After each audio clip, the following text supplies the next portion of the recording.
What is going on, everybody? It's your boy Raven, and Merry Christmas, Happy Holidays, whatever it is you celebrate, or you don't celebrate anything at all. Happy day, have a day, just have a day.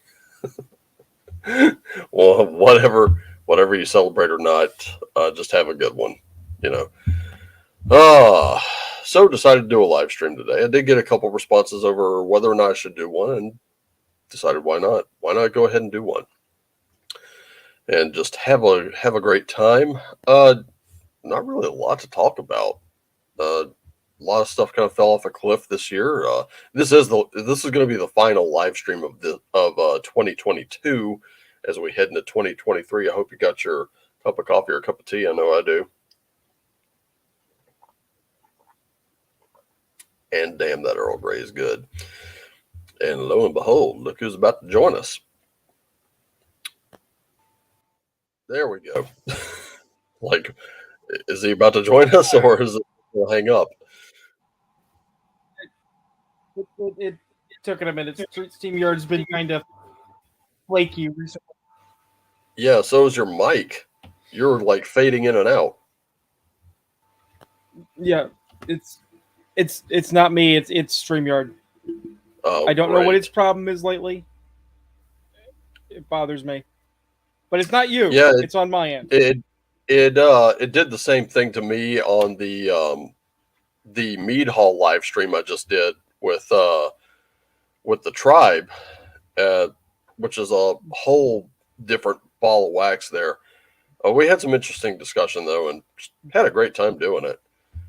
But yeah, it's so yeah.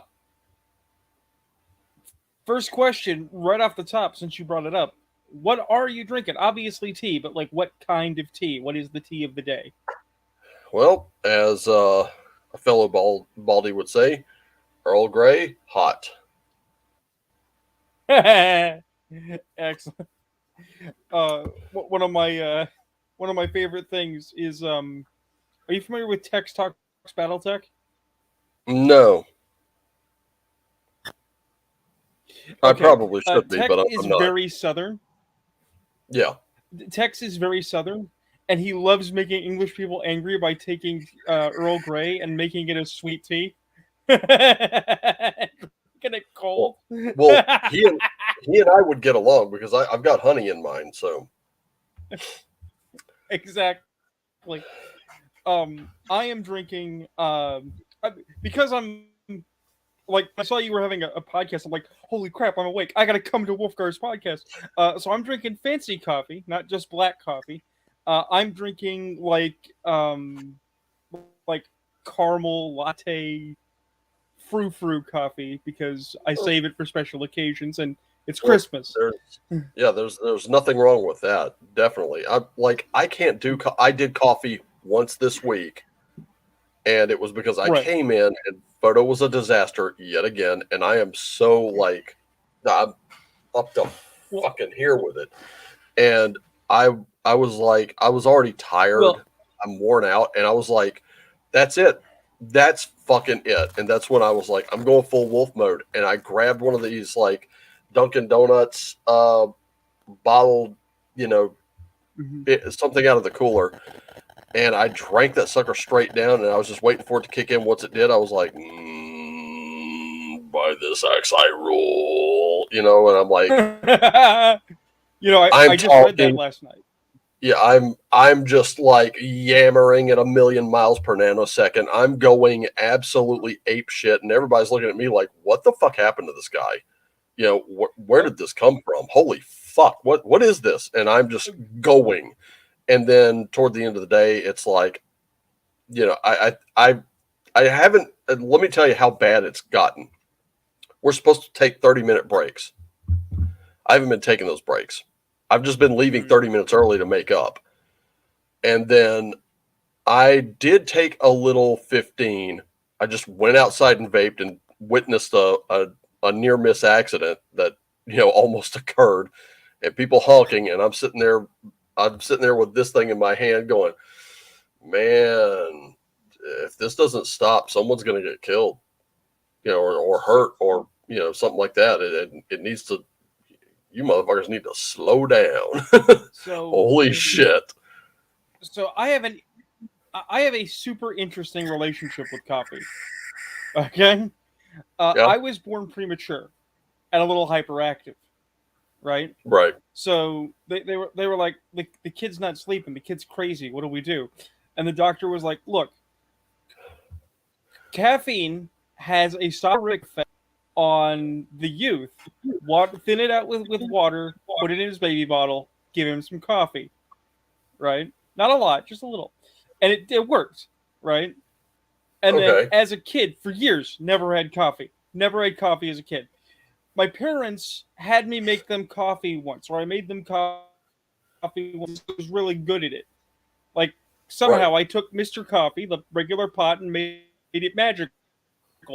So my parents coffee, and my parents are weird. My parents were, I don't want to say authoritarian, but like they were large and in charge parents, right? right. But they couldn't like say no to logic because they liked having a smart kid, even though I drove them nuts. So I looked at Yeah, them very seriously in the way of very serious children and was like, I don't think it's fair that I make you coffee and I can't have any. I should get to have coffee. And they were like, that is a reasonable argument because you make the that coffee. is, So I yeah. started having, coffee. Um, and I've been a coffee drinker ever since. And because my parents had reasonably thin coffee to make it stretch, you get a pound and you got to make it go, right? Uh, Yeah. between the three of us, we drink 3 pots a day, Jesus. right? Good grief. Uh, well, right. That's the thing. I meet with friends and they'd be like, "Oh, Joe, you having some coffee?" It's like, "Yeah," and then they'd see how much coffee I drink, and it's like, "You are really mellow. Why are you not psycho?" And it's like, "Because it's really thin, and because I never react negatively." And they're like, "Oh, you must be an addict," and I'm like, "No, no, I can go days without coffee, weeks without coffee. The When I get agitated is when there's no coffee in the house. Like if I have Yeah. access to coffee, I'm great. If there's no coffee, I'm like, where the fuck's my coffee? So recently, and when I say recently, I mean like within the last year, I've had to cut down, not because I can't drink coffee, right? But because I have Right. to drink more water as I get older.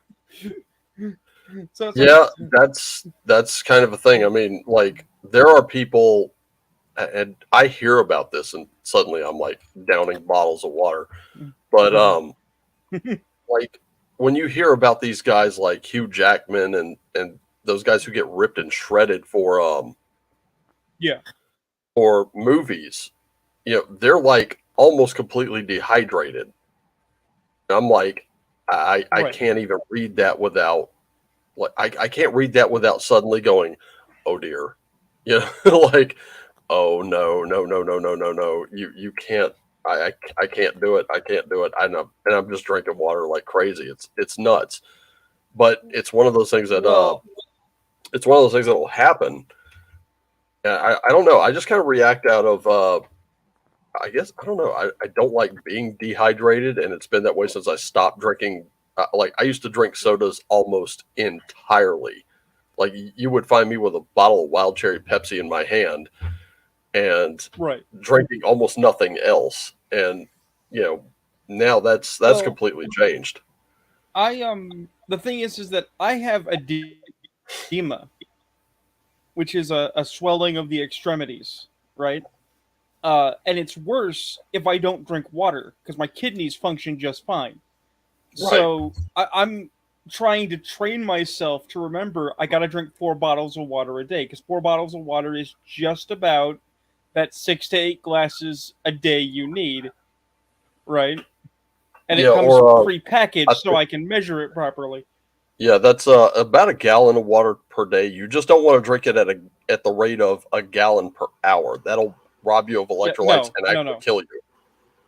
no, no. I drink like 2 in the morning and 2 in the evening. Spread it out.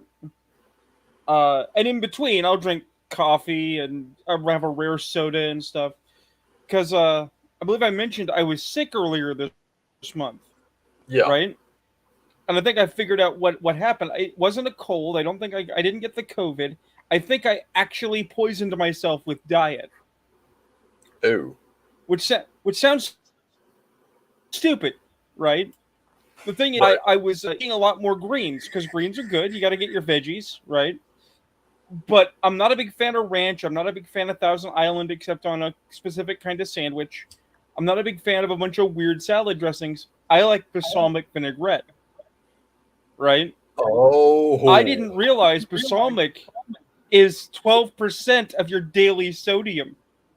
So I Oh. was Yep. eating That'll do it. a, a metric I was eating a metric ton of salt. I was trying to Ooh. preserve my organs. You were trying to mummify yourself I there. ate I ate so much salt, I got sick for 2 weeks and had fever dreams about hearing my dead mother. That's messed up. And That's assuming it Merry wasn't Christmas, also Cal. just Merry Christmas, Cal. That's assuming it wasn't just also like the stress of the funeral and the talking on phones and all that stuff as well, because all that stuff will mess with you. But hey, on the plus side, 2020 going. except for arguing with SSI and my landlady, I got the house. I got all that sorted. I got all the death certificates, the birth certificates, the everything. The house is in my name. So, yay. Nice. Well, there's some good And news at least. I don't know if you well, I don't know if you saw my most recent post on the Twitter box. Somebody was giving out well wishes, and I dour comment. It said, "My mother's died, my father's dead. My only peer in my household is a small, sad dog. My woman lives too far away to visit. Yet my friends have come out of the woodwork to keep me company, and I'm going to have dinner with one today and his family. A man with good friends is never without family, True. True. because you're not. Exactly. I got kinds of people in my corner, um, and it's one of those things. You have friends that you try not to impose on them until it's raining, and let me tell you, it's starting to rain, It's raining, or it's all been right. raining. Yeah, I can say I've got my little best friend. I did feed him early today. It's Christmas. I'm like, hey, why not? And he was kind of freaking out. Like, I don't know what it is.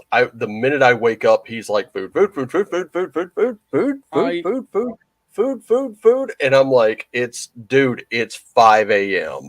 I had to change how I was feeding the dog because he was getting really skinny, and I was getting worried about his health. And it occurred to me, wait a minute, my mom used to give him a bunch of snacks. I don't give him snacks. I'm feeding him once a day. I gotta feed him twice a day now because otherwise he's not getting his vitamins, Yeah. So now he's getting fed, and he's a happy dog, and all is well with the world, at least in Dogville. You know.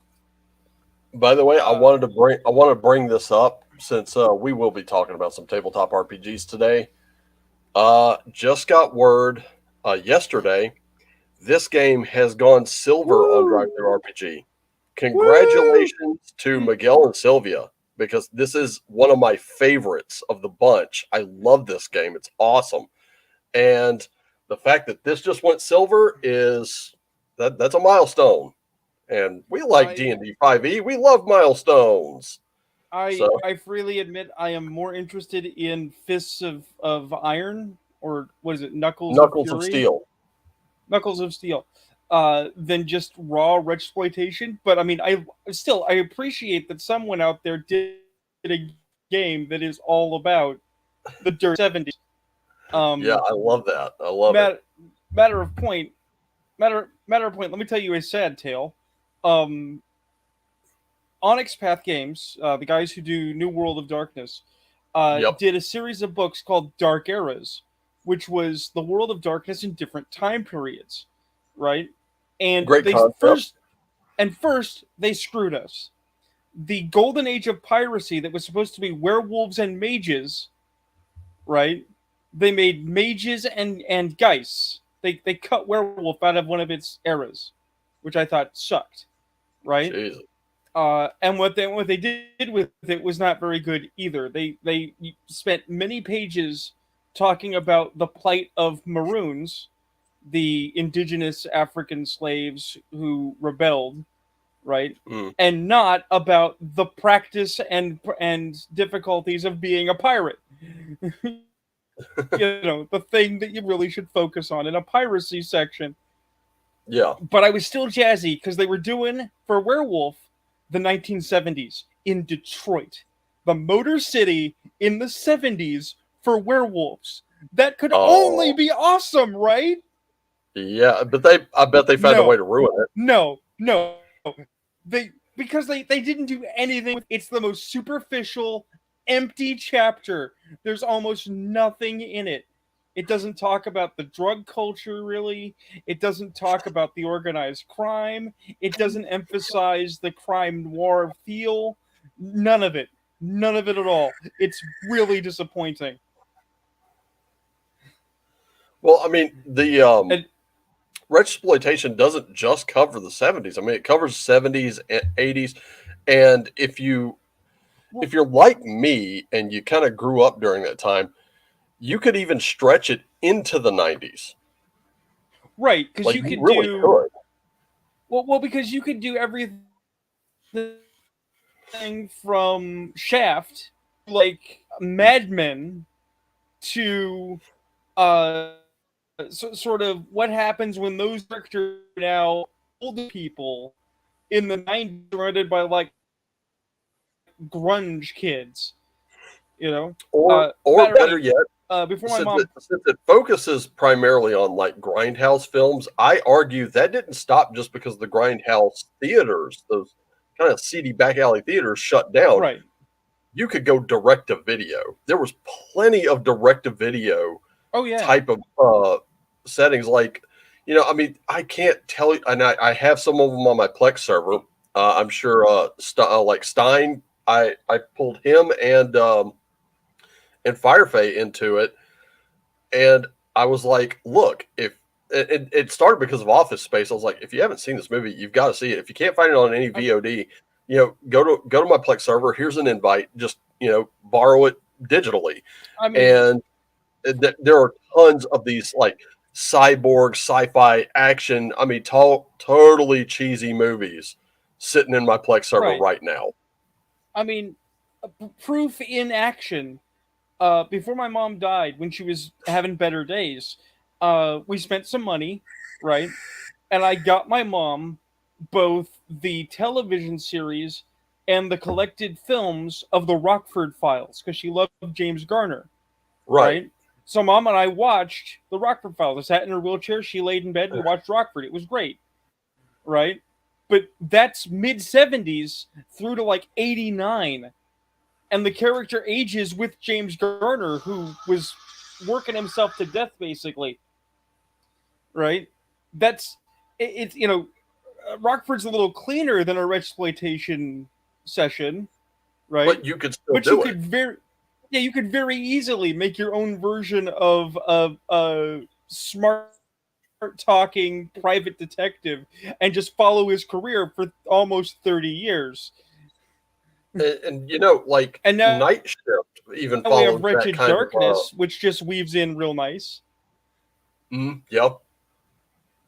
Yeah, you could totally mix those settings. Here's the thing I found a little interesting though with the Wretched Burst primarily, and RPG Pundit brought this up, and not really doing this to name drop, just kind of showing something. There was a spot of Yeah. brilliance in one of his videos where he was I think he was talking about Wretched Country, if I'm not mistaken, and he calls it spaghetti punk. Like he calls this whole thing spaghetti punk, which okay, fair enough. But what he talked about, and I didn't think of this, and it's brilliant. He said, yes, you could incorporate the seven deadly sins and make a game that doesn't focus on alignment. You could do away with that part of the thing and just make it a game using the BX rules, which is true. You could do that. But then he said, on the flip side, you could follow the virtues and base your character around one of those. And I was like, fuck, I hadn't thought about that.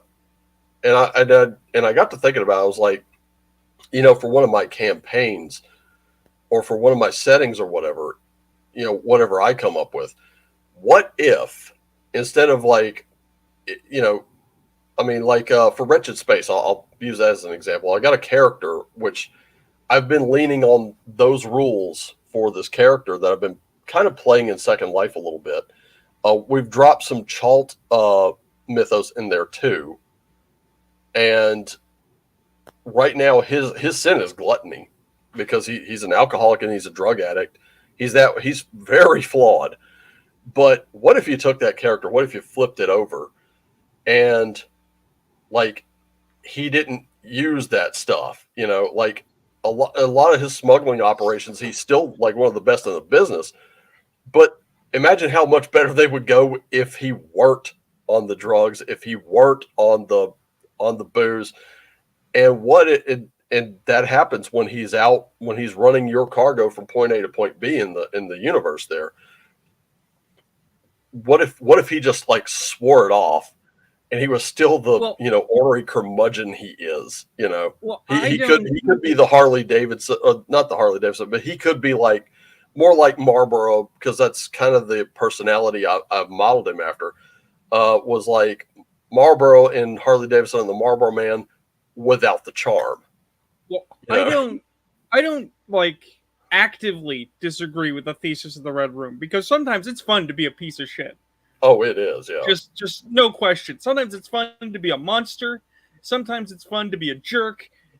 But at the same time, because this is something that I've always applied to World of Darkness, and it applies to Wretchedverse as well, it's not just that it's fun to be the good guy, right? Mm-hmm. But sometimes it doesn't matter how good you are. It doesn't matter how right you are, because forces outside your character will make you the bad guy, or will punish you for having done good deeds. Which means you could play a Wretchedverse game where you're actual dyed-in-the-wheel, honest-to-goodness, white-hat good guys, and still have an incredibly high notoriety score, because you've done good things and you've angered the wrong powers. Exactly, yeah. And I think Actual Fucking Monsters by Grim Jim does a really good job of turning, like, if you want a game where you're a dyed-in-the-wool fucking evil-ass monster, that's going to be your game. And I've got the core book and the companion. I also have, like, all the books Miguel wrote for that game. And then he's actually converted 3 of them, the Memorial, Orpheum Lofts, and Sisters of the Seven Sins. The only 2 he hasn't yet are Welcome to St. Cloud and Her Heart Was a Locked Room, but Nobody Had the Key. And I got that one, and I'm going to show you this one because the artwork on it is brilliant. I think it's really great. And it's not just this book he's done artwork for. I didn't pick this one up because I thought it was a novel, but this is John the Basic Expert. This is his art. He did the cover for this. And what's really strange is I think this is a setting, I really haven't gotten into this book, so forgive me. But I think this is a setting for Orpheum Lofts. And it's based on Actual Fucking Monsters. So this is one of those books where, we could still see shades of Wretchploitation in it with stuff like that. And it looks, let's see. So, yep, this was, let's see. Okay, so Miguel said when he wrote Orpheum Lofts, it was originally going to be a pay what you want on Drive-Thru RPG, but Grim Jim came along and suggested, hey, why not use the mechanics for AFM for your game? And this is like one of the results of that. I do like these Giallo cover books. They're really cool. But that's the thing. Is like again, I don't disagree with Grim Jim. I love Jim. Jim's great. I'm sorry, Jim has a lot of issues that give him self doubt because he's a wonderful guy. He's lovely. But at the same time, I do think people are a little unfair in the direction of conventional horror gaming. Not because aren't people who totally want to play Louis and whine, whining for 200 years because oh no, you're dead, that thing you wanted to be, right? Yeah. But because not only is not every game like that, but specifically the World of Darkness has evolved a little bit beyond that stuff. My thing specifically is werewolf, right? I'm a big werewolf fanboy, but I hated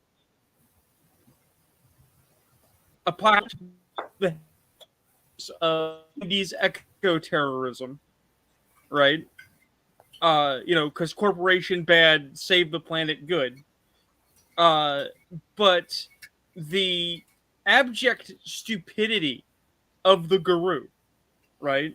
Who are basically bad guys who screw up everything and can only lose because they're preset to lose, and that's not fun, right? On the Yeah, other you kind of hand, broke up. You kind of broke up. You broke up a little bit, and I didn't get to hear the entire thing.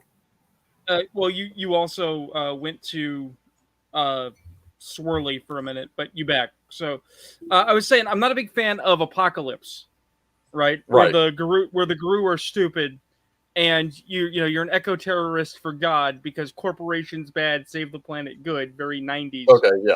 Right. But for comparison, in Werewolf the Forsaken, you are a good guy. You don't have to be. You can be a jerk, but you are a good guy. The problem is that your anger undermines the good efforts you do. Right? You do so much damage when you tear around saving the world in ways that normals don't understand that they only see the results. They see the bodies, they see the burned buildings, they see the domestic terrorism, and they think you're a monster. And they're kind of right. Yeah. Yeah, and right? and So, like with vampire, I actually I wasn't trying to take a different approach with my characters. My characters were more, um, you know, I mean, it's because you can live vicariously through RPGs. It's just a thing, right.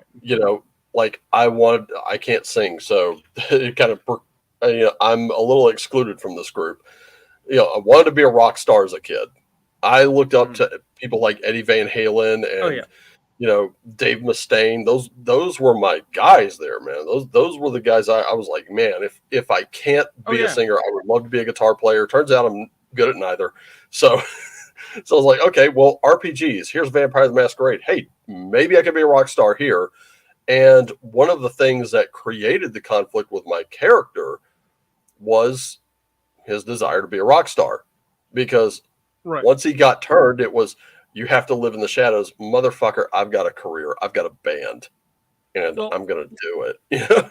Well, as a for instance, lots of people like the Setites, which are now called the Ministries, because they're a sex cult, right? Yeah. And everyone's like, I'm just gonna do all the sex and all the drugs. I'm gonna be all the fun, right?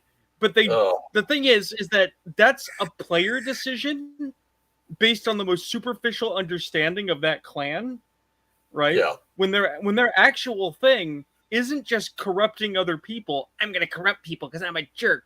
It's I've exposed myself to every conceivable evil, so now evil can't touch me. I'm beyond evil. I'm a purely mental being, right? Because once you've done all the coke, all the whores, and all the debauchery, there's nothing else but focusing on your faith to the Setites, right? Mm-hmm. They're objectively monstrous.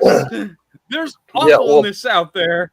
Well, it's also something it kind of goes back to something we were talking about in the meat hall a couple days ago, which was, like, you will struggle no matter what.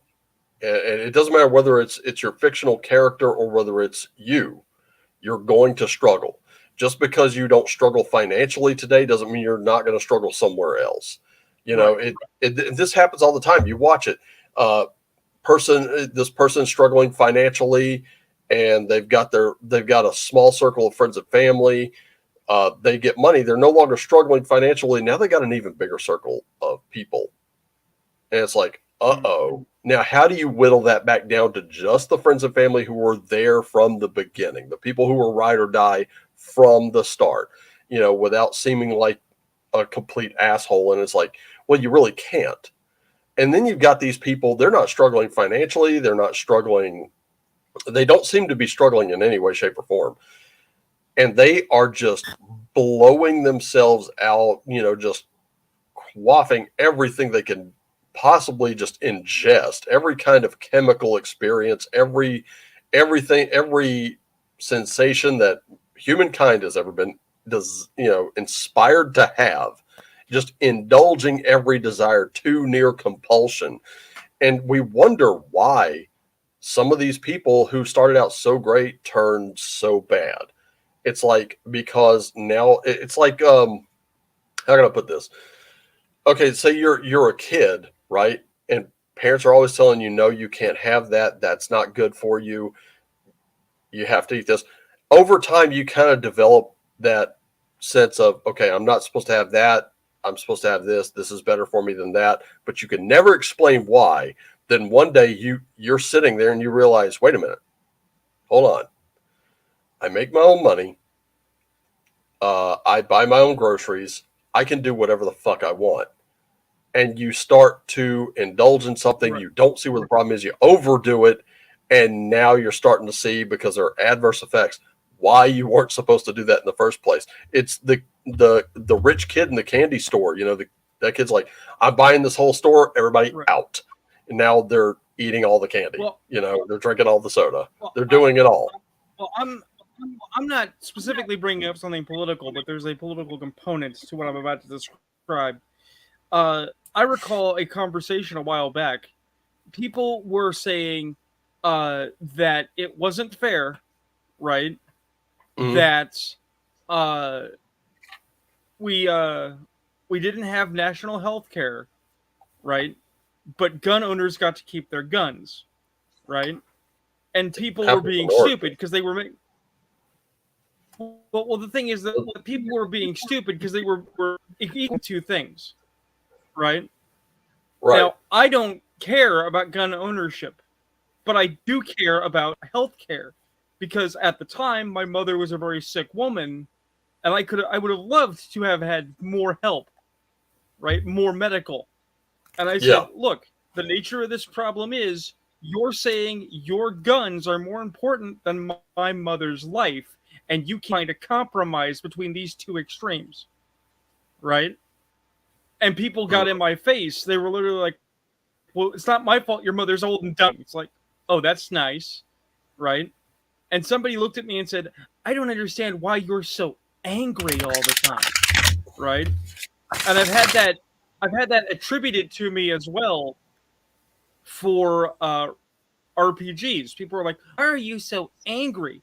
And the answer isn't because I'm actually angry all the time. It's I'm angry because other people are trying to put the weight of their problems on me, right? As you say, we've already got our own problems. Our peer groups bring us more problems. We got to manage our problems. I don't need strangers adding weight on top of my stack. But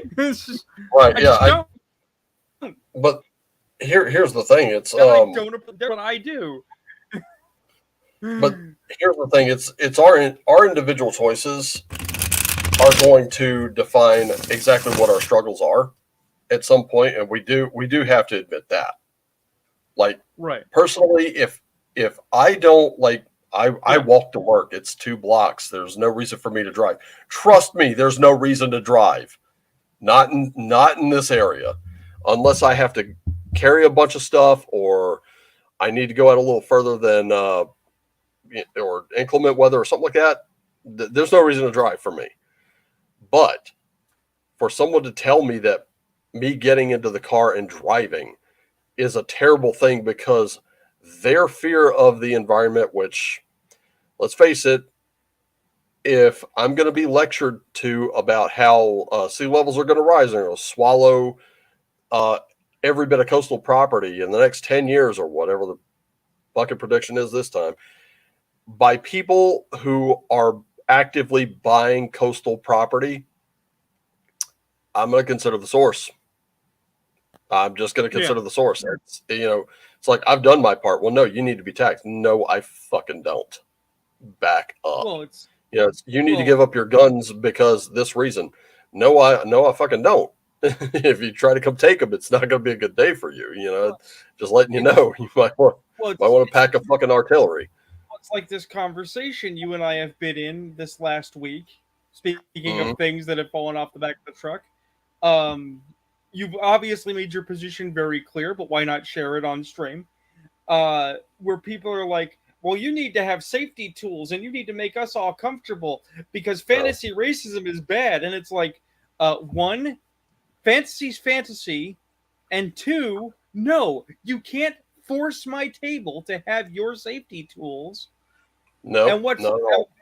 and what's more, I don't really appreciate that you're judging my table's acceptability based on whether or not it meets your objective standards when you haven't tried my table, asshole. Because that's the one that offends me, right?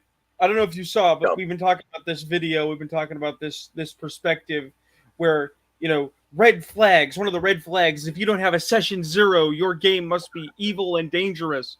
And it's like, I don't believe in session 0 because if I have to bust my ass to make my game ready for you, and you're just gonna show up and bullshit Oh god. after Yeah. you make characters, we're playing.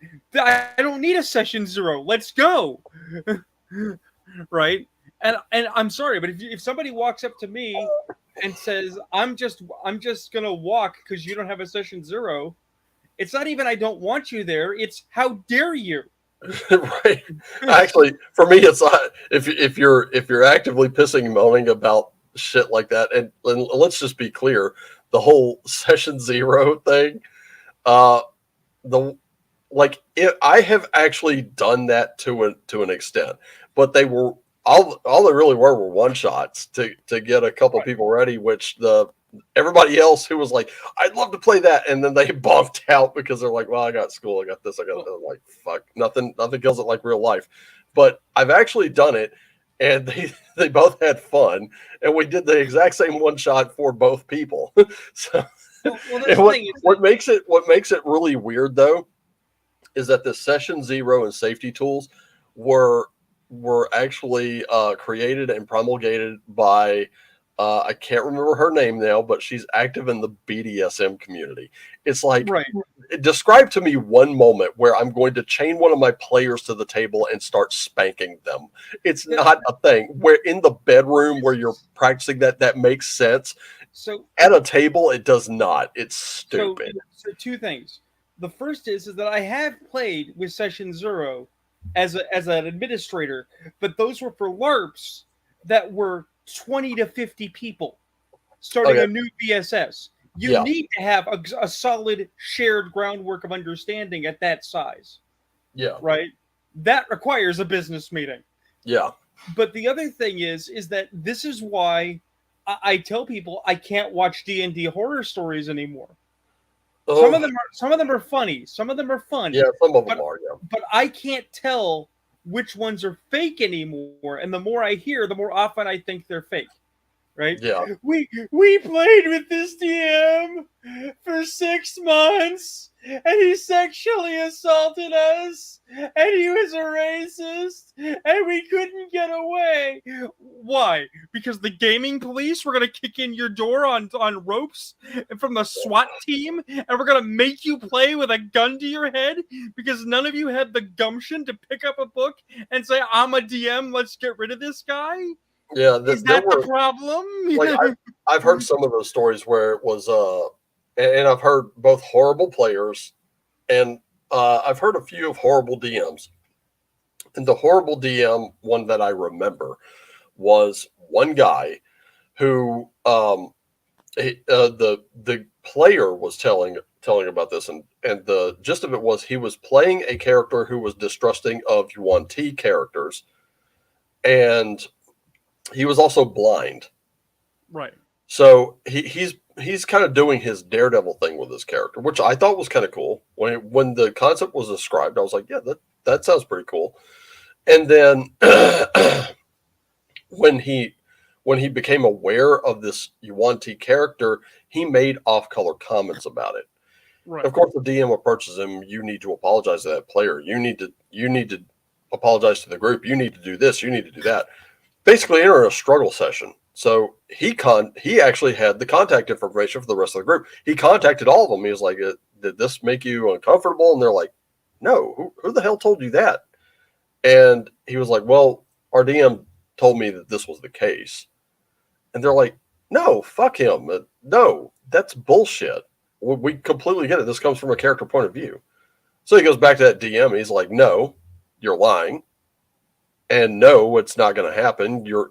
We all know you're lying because I approached each and every person in the group and I talked to them, and it led to the DM completely flipping his shit and then tossing him from the group via email." I was like, "Oh, that's not good." And where that concluded was the group showed up. He wasn't there. They demanded to know where he was, and the DM's like, "Oh, he's not coming. He's backed out. He rage quit." So now, not only is he lying about the group, he's lying about this guy, and they're like, "That makes no sense." Well, one of them had stepped out, called him, and was like, "Did you rage quit?" He's like, "No, he kicked me out. Here's the email." And they came back with, "What the fuck is this email?" And he was like, now he's in a position. He's been caught in his lie, and the whole group walked out on him. Like their game with him ended, and the one that provided the email was now the new DM for that particular campaign. They just kind of made it up as they went. And I was like, okay, something like that. I don't think that's false. I can see that being plausible. But when you hear some of these horror stories from players, it's like, why didn't you just get up and leave? Well, That's a perfect opportunity to say, no, I can't do this. Get up and leave. It's fine. Well, let me give you an example of the difference that these people bring to bear. So somebody made a post, right, saying if you had to name what you specialize in the tabletop RPG space, what would you say? And they said that they'd start, and they said, I specialize in mental health, safety, and networking in the TTRPG space. And it's like, okay, that's horrifying, right? Because I'm personally horrified at the idea of DMs who think that they're your mental health professional. I tell people I might be your bartender. I'm not your shrink, right? No. But I responded. No. I gave a one-word response. I said my specialty in the tabletop RPG space is challenge. That's my specialty. I create challenges. That's it. That's it. That's all I do. That's it. That's all that needs to be done with it. And Ashley's here. She says, "This is Moots, by the way. Moots has actually been on this channel." She's like, "Sorry, I keep getting kicked out. Just trying to understand what's going on. It sounds like it's more about worrying about hurting other people's feelings instead of playing a game." That's true. And she said, "But I just jumped in." No, you actually nailed it right there on the head. And then with your mention, it was.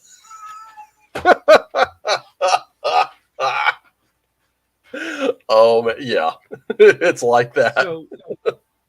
So get this. Speaking of challenge, I've since the 20th, I've been working on the death test.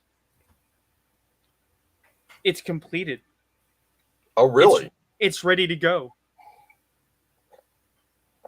5 floors, 5 pages. 5 floors and 5 pages. Yeah. Handwritten because I wanted to get the information right. Mm-hmm. Back as I did in the olden time before the machine. And the thing is that this dungeon, while not impossible, right, and not cruel, is unfair. As it should be. Yeah. I tell people, and it sounds like I'm a crazy man, but I'm serious. I actually had a horrifying realization. Somebody was talking about their 20 years of gaming experience, and I realized that that April next year, I will have been gaming for 45 years. Because I've been gaming since I was 7. Right? Uh, Back in the day, back in the before time when my parents walked the earth and dinosaurs ruled, uh, Steve Jackson put out a game called The Fantasy Trip, which was a D&D alike, right? And there was a module called Death Test, right? And the idea is that if you survive the death test, right? First of all, your character could join the Kingsguard, but more importantly, people use this as a bar for your readiness. If you're a player and you're ready to DM, you can survive the death test, because death test was unfair. Later, something like Temple of Elemental Evil might be your benchmark, right? I suppose people in third would use Grimtooth's super dungeon with all the traps, but still, the point is that we used to have essentially rites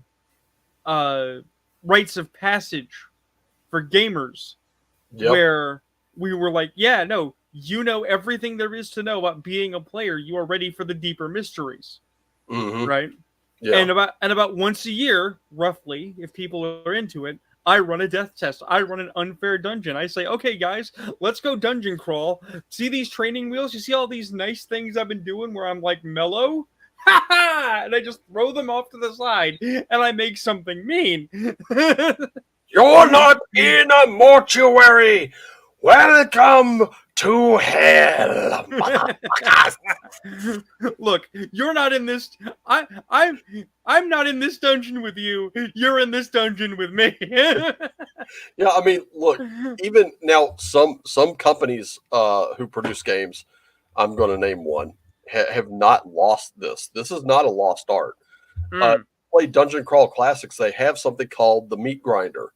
Yeah, and what that consists of is you have these, like, was it level 0 or first level characters or something like that. Mm-hmm. You're basically a farmer, a barkeep, an innkeeper, or whatever mundane shit you did. It's basically the equivalent of taking me, the photo guy, someone else, the cashier, someone else, the delivery person, and the letter carrier, and putting us all in an adventure. Now, you create 4 of those characters.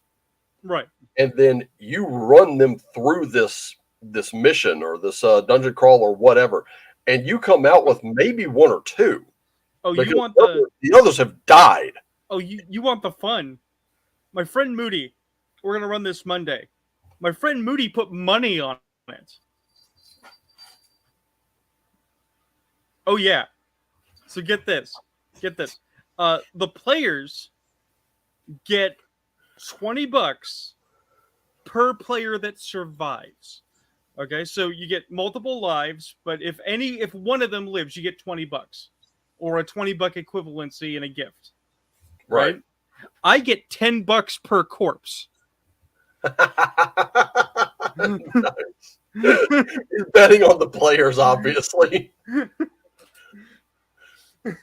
Well, those, never tell me the odds, to quote him. Never tell me the odds. The thing is, I've tried to explain this to people. The only comparison I can make, okay, between newbie D&D, where it's a power fantasy and people don't know why us grogs are so salty, and old D&D is Ghostbusters. The original Ghostbusters. No, we're not. Cal, we're not killing players. He's betting on the players. He's just not betting on the DM right now. I mean, kill the player, win the game. But but no. You mean the term kill the DM? Jeez. But old school I mean, in Minecraft, but no. Seriously, old school D&D is Ghostbusters, and Ghostbusters is a satire about free enterprise, right? When True. you're a bunch of level ones, be you a pickpocket, a fighting man who drinks too much, or wizard's apprentice who just doesn't want to sit and read books anymore, right? Yep. It's like, look, Timmy, it's simple. We'll go in the dungeon, we'll get some money, we'll leave, and everybody will come out alive. And the DM sits behind his screen and laughs because he Yeah. knows that they're fucked. Well, it's like this, and I said this. It kind of in response to Jenny D's comment on YouTube, where she said the greatest gift you can get your DM is to just volunteer to DM. I mean, Oh, some yeah. just want to play, and to an extent that's true, but you have to understand something. And this is why some of us are like, well, we might be forever DM, but we're okay with it. It's because shit like this exists. And I'm going to pull this down. I just got this, by the way, at Basic Experts recommendation and watching a little playthrough he did. I got this. And this thing is, I love it. I haven't really been all the way through it, but I do love it. There's also Hostile Solo. There's Old School Solo, which is made for old school essentials. And there is nothing better than the person who's a DM actually playing some solo games every once in a while.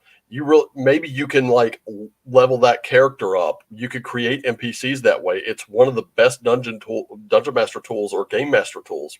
Let me say that in Basic Experts' other video called Mastering the Game, which was amazing, very insightful. You take books like Mythic, you take books like Scarlet Heroes, Old School Solo, Hostile Solo, whatever.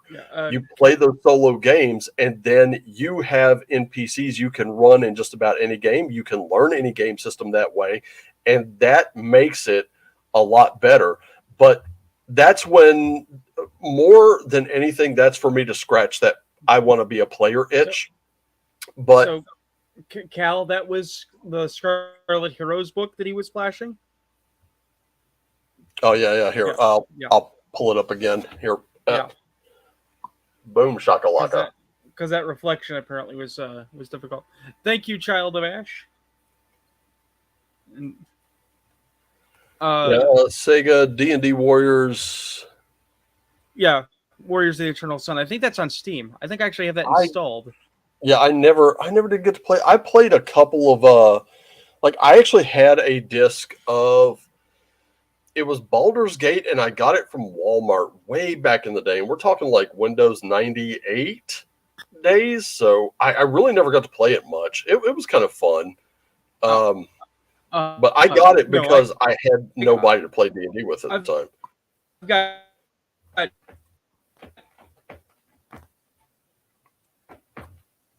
Chronicles of Mystara. You're really breaking up. Yeah, you broke up again. We're having trouble staying connected. I was saying, no, what I've got on Steam is Chronicles of Mystara, which is like a D&D beat 'em up. Oh, okay. Yeah. Lovely. That version was amazing. The dice rolling for stats was amazing back then. That's true. Yeah, he did get choppy. We're experiencing some of that interruption here lately. And it's not just this stream. We had the same thing on the Mead Hall stream for Tribe of the Greyhorn Pagans a couple nights ago. And Gladul Aleman. Hey, Light Elf, what's going on, man? And happy holidays, whatever it is you celebrate, to everyone who's come in and is hanging out with us. We're just here yakking about, tabletop games and elf games, and congratulating the Red Room on achieving silver for Rexploitation, which is an awesome milestone. So let's see. It's the government. They didn't pass the budget. Now YouTube is paying the price. Yeah, true. No, the government's not. No, the government and YouTube aren't paying the price. We do. Yeah, that's true. That's very true. Oh, lol. Yes, I agree. It's comical out there these days. Oh boy, is it ever. So Awesome. so Reverend, yes it is. so Wolfgar, I've sent you a random image over on the Gilded because I literally was looking at my Steam and this just randomly cropped up in my listing. I think it's going to be appreciated. I think it's required. Let's share screen on this one. Oh, okay. Let's share that screen If because yeah, you if said it's if required. if we It is must. required. Window, this one, share. That apparently is a cover from a comic of Red Sonja. So, yay. Let me just save everybody the trouble. So don't comment. No comments right now. That is an unrealistic expectation of a female form, and she's going to get pneumonia. There we go. Okay, we covered that. It's over. It's dead. Okay. Let it go. But yeah, that's And yeah.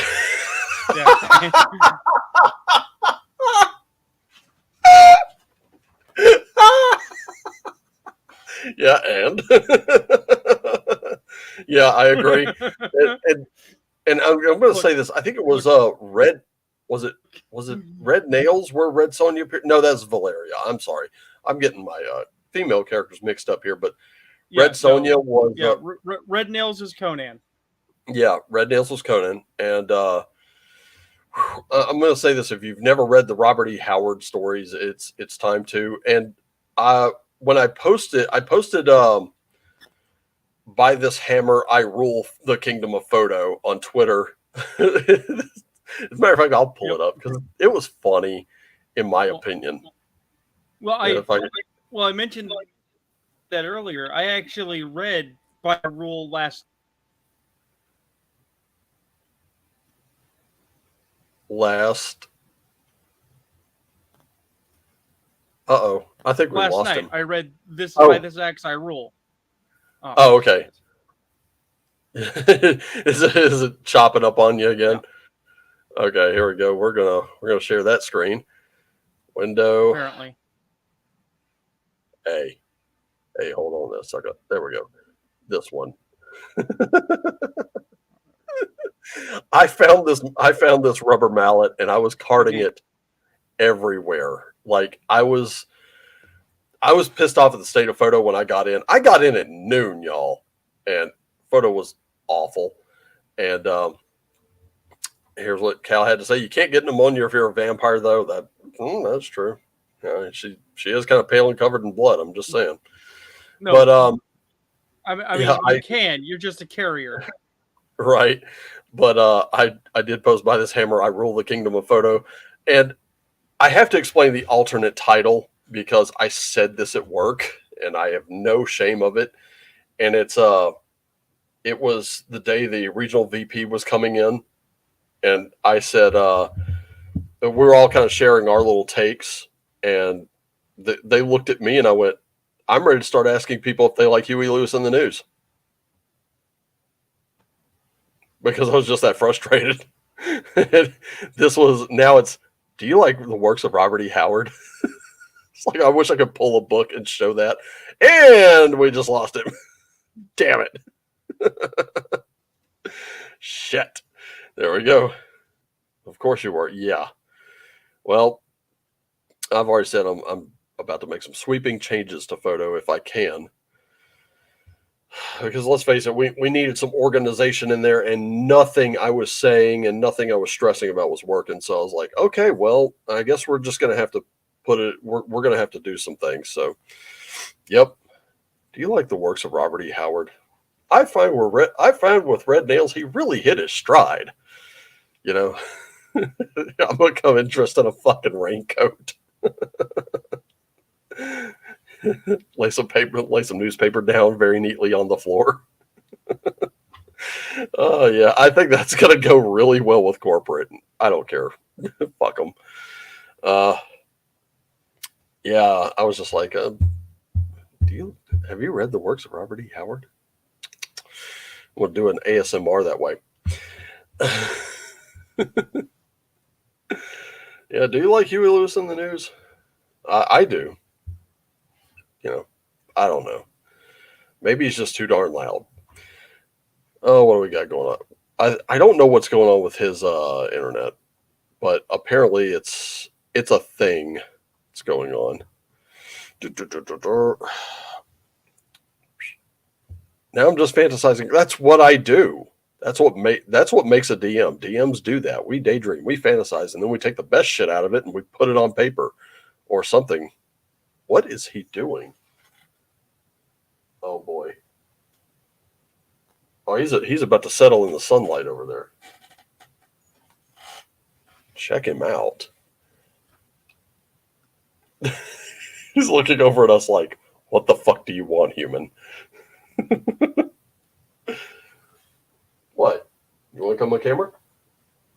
You're on right now. You're live, pal. He's just giving me that look like fuck off. That's what we do, though. We fantasize. That's why it's called fantasy. But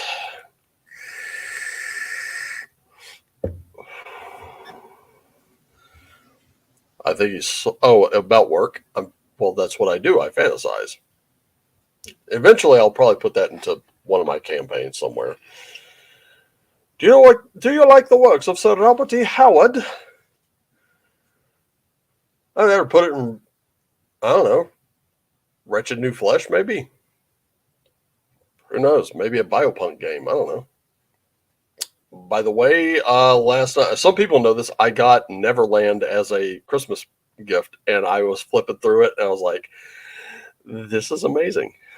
Someone apparently is a little more well versed with the works of James Barrie than I am. Device is not connected.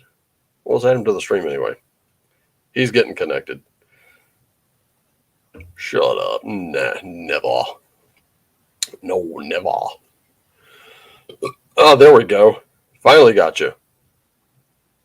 I think. Are you frozen again? I think he's frozen. He looks horrified. Should I give it? Yeah, you were frozen for a second. Yeah, I was.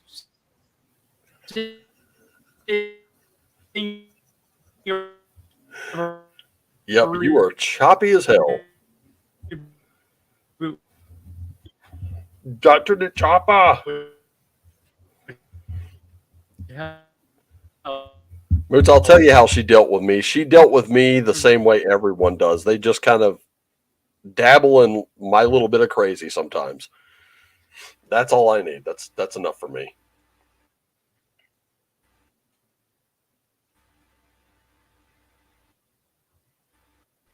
I think he's frozen again. Really coming through choppy.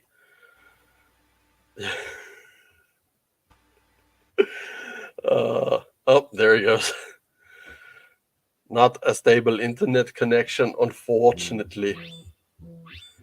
The chats are like everything is way slow. Yeah, everything.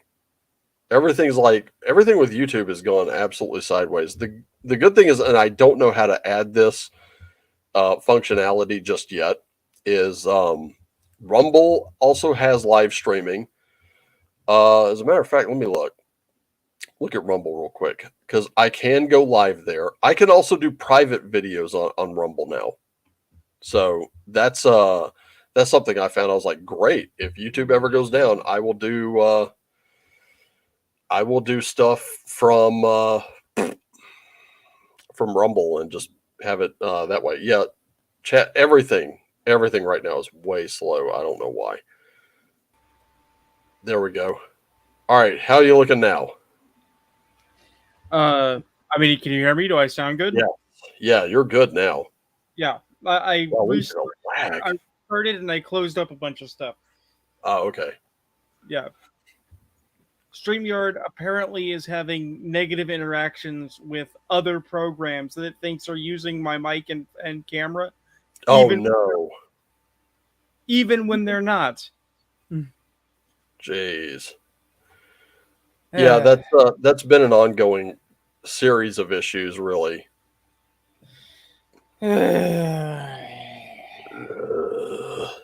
what I was trying to say is just last night I read By This Axe I Rule, because I've got the Cole collection. Oh wow, yeah. Oh, it's great. Back when the money was better and my mother was alive, for last Christmas, uh, I got the three collections of Howard's Conan, the Cole collection, um, Howard's historicals, and a collection of Howard's horror stories. The only things I don't have are his desert adventures and his sea adventures. But I almost have a complete library of actual Howard, not pastiches, not Elsbrog de Camp, not Lynn Carter, not any stand-ins. There's a new I don't know if I call it pastiche or not, but there's a new book floating around that like fans of Robert E. Howard are absolutely raving about right now. And I'm like, might just give it a look. Maybe. Don't know, but probably. Might just have to look into that.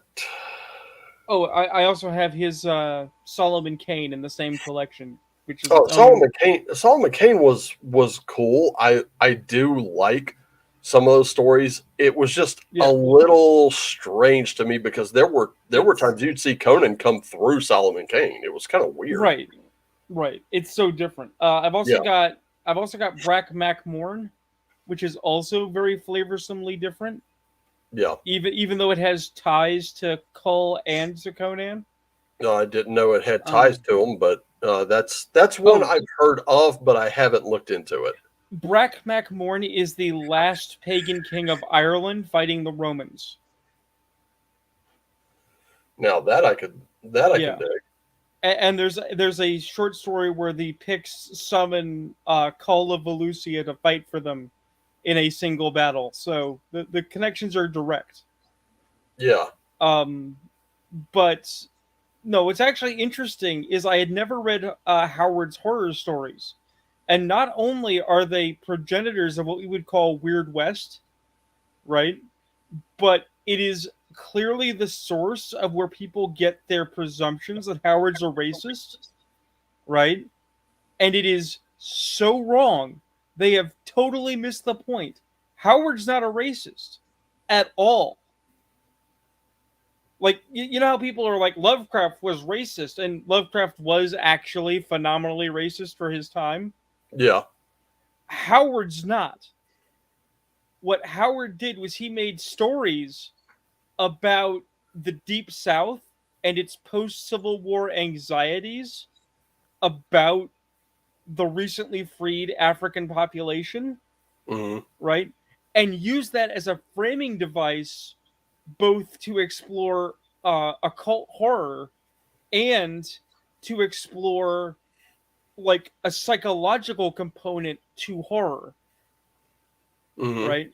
There's a story he does about a town that is the subject of a violent riot by freed slaves, right? But it's not about the violent blacks attacking proper white people. It's about the idea that on both sides there are dangerous extremists, and that these people are so backwoods, so in the wool recidivist culturally, that they're basically savages, right?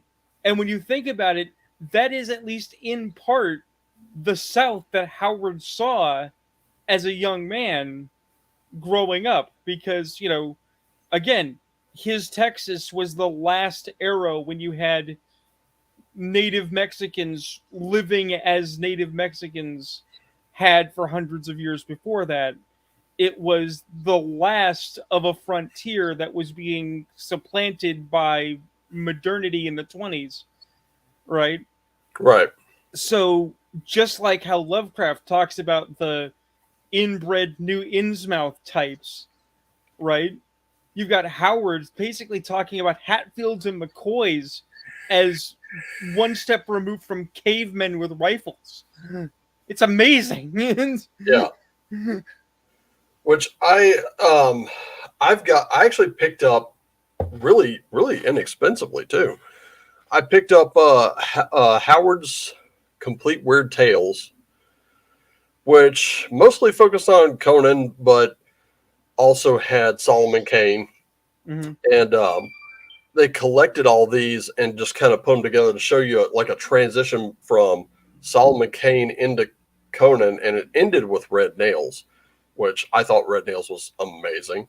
Yeah. But what I saw with Conan from, and I think they tried to put them in chronological order. I don't know that they did. It's been a little bit since I listened to it, but um, Conan starts, like he just kind of appears. Like he doesn't, they don't give a big origin story for him. In fact, the origin story that's kind of been worked out was that he just kind of left his home tribe, and he was like, I got to get out there. I got to see Yeah. what's going on. He was about 17 at the time. He was just like, I got to get out Right. there. And he was already big for his age. So he leaves home at like 17. And, Right. according to Howard Stories, never returns. But like his struggle, and this is what brought us to that point in the Mead Hall chat, was he struggles, but he absolutely loves it. Like he doesn't know where the next meal's coming from. He doesn't know, like he has to, he is like captured several times. He has to fight his way out. There are times where like the scene in the movie where Conan's like nailed to the tree of woe, and Yeah. he kills a vulture trying to peck at him. That was actually in the books, but he was actually nailed to a legit dyed in the wool cross. Right. He was not pulled down off a tree. The cross was cut down, and he landed Yeah. backwards. Then they pulled the nails out of his. I think they were in his wrists. Yeah. They pulled the nails out of that. They pulled the nails out of his feet. The- This general nurses him back to health. And at one point, after he's led these armies for this one guy for a while, they're sitting and they're in a tent. There's a big campaign that looks like it might kick off, and they're eating and they're drinking and they're having a good time. And the guy who pulled Conan down is like telling him, um, you know, on one hand we want to do this battle, but on the other hand, I'm not entirely sure the men will follow me. He goes, I've already called the men into that battle. And he's like, wait, what? He goes, yeah, I've already told them that's where we're going. He's like, Yeah. well, when were you going to tell me? He goes, I wasn't. They'll follow me anywhere. Yeah. They're not going to follow you. And he goes to say something. Conan reaches, or he goes to reach for something. Conan grabs his arm so hard that he breaks it. And he's like, this is my army now. You've got about 3 hours. I got a horse packed with provisions and gold. You take that horse and you get the fuck out of here. And if I ever see you again, I will fucking kill you. Right. And I'm not quoting him directly. I'm just kind of paraphrasing, but he just kind of gives him this look like, I'm not fucking around. Get the fuck out. I know the bit. Yeah, and he lets him go, and this guy takes his broken arm, puts it into his robe, and he leaves. He gets the fuck out of there. I'm like, that encapsulates just how badass this character was. This dude came up across and told this guy, I got your fucking army. Go. It's one of the things that why I get so mad about Elsprog de Camp and this idea of posthumous collaboration, right? Because de Camp tried to make Conan something he's not. He tried to make him a classic romantic hero, which is not bad, right? But Right. also tried to make him into a good and evil parable. So DeCamp and Lynn Carter's Conan saves women because heroes save women, and their Conan does right by man and fights evil wizards. And it's like, no, Conan is not good. He's not bad, but Conan always asks, "What's in it for me first?" Yeah. Right? Now Exactly. he won't hurt anybody who he doesn't have to hurt. If he says, "Give me your money," and you just give it to him, he'll let you go. Yeah. He doesn't, because he doesn't need to break your arm to prove he can, right? No. But my favorite Conan story, my actual favorite Conan story, is Tower of the Elephant, right? Right. Because Conan, who's basically still a feral, right? They're like, no man can climb the tower. I can climb that shit. It's like, but the horrible beasts. I ain't afraid of no beasts. But the strange wizard. I ain't afraid of no wizard. Fuck So that he, was. right, so he climbs the tower, and there's a thief, and the thief's like, well, I get that you're tough, buddy, but like, what were you gonna do about the Panthers? It's like, oh, that's a problem. What were you gonna do Yeah. about the guards? It's like, oh, that's a problem. Okay, now let's work together and we'll split the money. Okay. So he goes up there. The thief gets killed real quick, right? So now Yeah. Conan is on his own, and he finds the elephant, uh, Yog Sotha, I want to say, is the name, uh, and the elephant is this broken alien who's like, look, I was summoned, my people are ancient, we've been here since before man. The sorcerer's a fool, he forces me to do magic for him.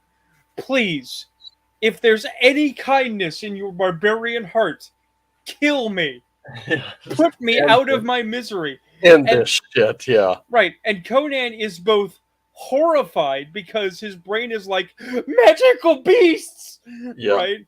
But he's also like filled with pity and remorse because nothing is worse to him as a free man than the slave who cannot even raise his fists in chains to fight back, Yeah. right? Like And it's he horrifying. does, Yeah. right? And he does slay the elephant. The elephant does get his revengeance, but Conan is so weirded out. He's just like, I'm out. I don't want none of this. I didn't want any of this. This is not for me. No. He just kind of looks at it after he's done it, and he's like, and nope, nope, and the thing is, nope. that happens in several stories, including Rogues in the House and God in the Bull, where he basically is caught having broken into a place, and they call the magistrate. The magistrate's like, "What were you doing?" It's like, "I was robbing the joint." Did you kill this guy? No. It's like, well, stick around because we're going to ask you questions. Okay. Yeah, he doesn't exactly resist. I mean, he understands that there's a dead guy there. He didn't do it, so they got to find out who did, so he can just continue on his merry way here. Well, because the thing is that if you move this to a modern day, right?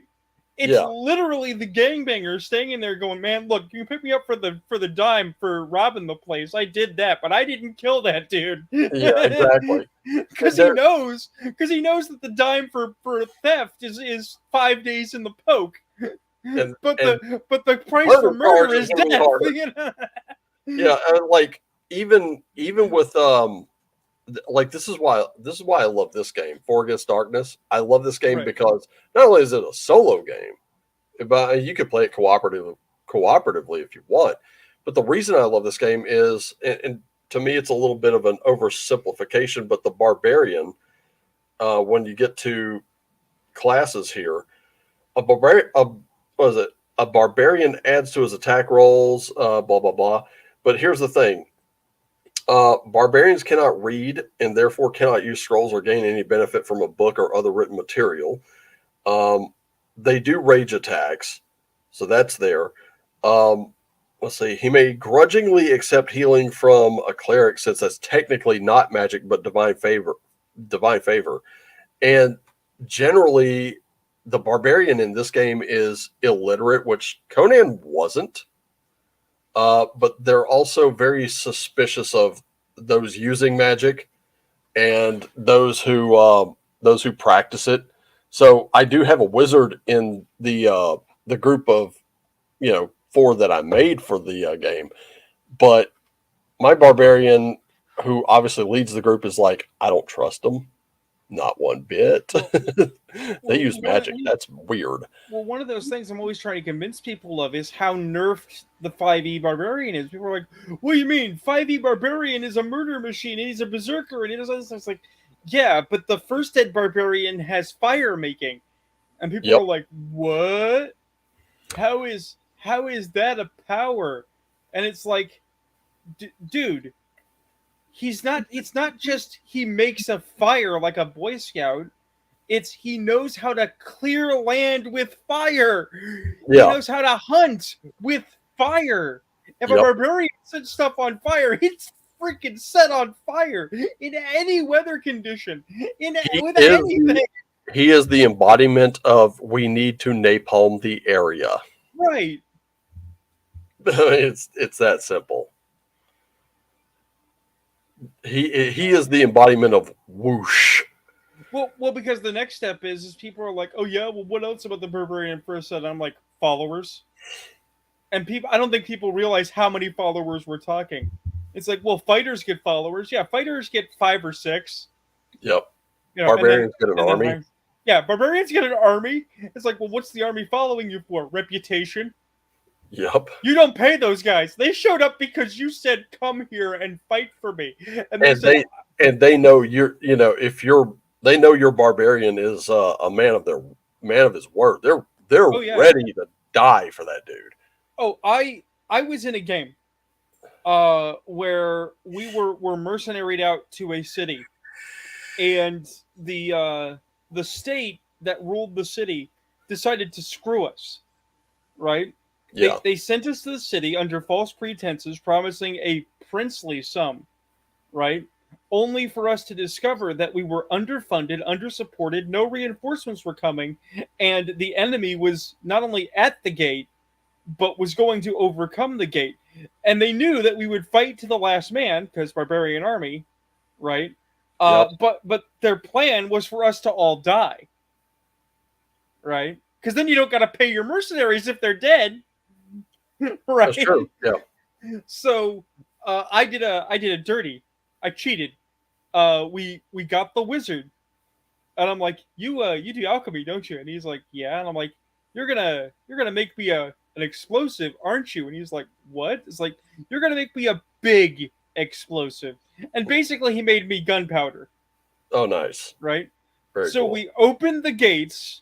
We lured the enemy army into the guardhouse, and then we dropped the guardhouse on them with a big boom, Yeah.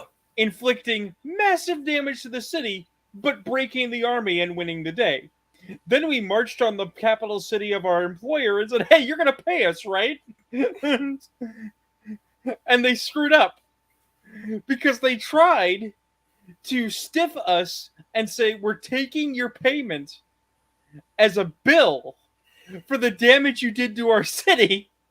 And I said, oh, okay, so this is no longer a visit to get paid. This is now a siege. Your capital is ours. Yep. That's not going to go well. And That was a wrong move. Well, the thing was that we couldn't actually take the city, and I was like, "That's okay, guys. Our plan is not to take the city." And they were like, "So what is the plan?" And it's like, "Well, they let us in so we could drink and whore. So you guys fight street to street, keep their army busy. What are you doing?" It's like, me and a team of about 6 men are gonna go get your money. Yeah. So we snuck into the inner city, broke into the Baron's castle, stole the cultural relics.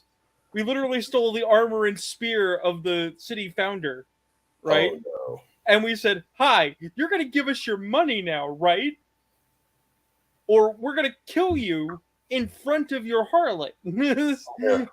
So we got the money. We stole the relics. We got a nice big wanted bounty on our heads. And we said, hey. And we said, hey, we're rich. Let's go to somebody else's lands. It's like, well, okay, it's a nice big bounty on your heads, but fuck's he gonna pay it with? You know? You already took most everything he's got. Yeah. Good luck trying to collect. Yeah. Oh, well, you're here to take our heads. Well, there's a little problem you should probably know about. You came all this way for nothing, so yeah. We're known to have a thing to do with bounty hunters. Well, they don't like it. Let me show you something. You see those chests over there? We took it. You know how many of those he has left? Not enough to pay you, bud. Right. Oh, by the way, those are the cultural relics. He would have to cash those in. He ain't cashed them in. We got them, bud. Oh, You still want to take our heads for what pittance he has to pay? it was absolutely insult and injury because we were mad. We were like, "How dare you?" No, that was just the wrong fucking move all around. I mean, it started with a series of wrong moves, and that's pretty much the way bad guys tend to work. Is it starts with a series of wrong moves. It's the double cross never quite works out when you have if you have like I mean, look at the movie Trading Places. How well did that work out for Mortimer and his partner there? They made that $1 bet that Billy Ray Valentine could run their company better than Winthorpe could. He did. So the $1 bet was won, but now they were like, oh, we got to get him back on the streets. We got to get Winthorpe back in. And what they didn't understand was he was in the stall the entire time. That's why I love that movie, because it's a series of that kind of thing, which it would only work if Valentine were actually in the stall overhearing all that. And then he catches up with Winthorpe. He's like, hey, how about we, they destroyed your life. They gave me your life. And now they want to swap us back. They want to destroy me and build you back up. And they've already pissed you off. Let's fuck with them. I don't remember the name of the movie. It's not really a comedy. It's more of a drama, but it's a good one. A group of kids who are basically trust fund babies, right? Their parents have had enough of their BS, right? So they're going to cut them off unless they can prove they're worth a damn. So it's like, look, we're going to give you a building. We're going to give you no money. We're going to give you no infrastructure or support. You're going to get a job. You're going to prove you can make money. And maybe we'll take you back later at a prearranged time. Right? And the kids are doing it. They start by fiddle fucking around, but over time they start doing it. Right? And right in the middle, the 80s depression hit and their parents lost their shirt. The kids survived because they're a fresh young startup. But the parents had nothing. Oh no. Right? And it's about how that family comes back together in that situation. But that's very much a thing. Right? Is you should not underestimate people, because sometimes they'll surprise you with their talents when their back is against the wall. When you got nothing to lose and everything to gain, you buckle down. You get shit done. Yeah. And, like, just going into back into tabletop for a minute. Yeah. We talked about like game mastering being a rite of passage, which I'm going to say this: there are some serious exceptions to that rule, and I should know you're talking to one, because when it comes to DMing games, I had to figure a lot of that shit out on my own. Right. And one of the things I figured out, I actually shared on Twitter, which was, if you're thinking about, let's just say you want to run this, for example. Let me just grab this for a minute. Here we go. You want to run this. Yeah, I've got that. Mm-hmm. Yeah, we've got that. Yeah. You can get the PDF for free, the core rules. Get the PDF. If you want to run it, run it. Here's how I'm going to tell you to do it. You don't have to have this box set. I got it because it was nice and I wanted it. And it was cheap. It was cheap. It was inexpensive, and I was like, fuck yeah. So whatever game it is you want to run, you're looking at the book and you're thinking, man, this is daunting, man. I don't know if I can, that book is just terrifying the shit out of you in its size, and 3 or 4 rows of fucking tiny ass text. Doesn't matter. Here's how you do it. Take that book and just look at its concept, look at its overall. Then you start by just, building out whatever you want to build out, and just use words. It's fine. Yeah. If you can map. If you can do anything else, do that. Anything else. Don't overthink it. Here's the whole process right here. I'm serious. It starts even with basic fantasy or D&D rule cyclopedia, 5th edition, 1st edition, 2nd edition, doesn't matter. whatever it is you want to run, here's how you do it.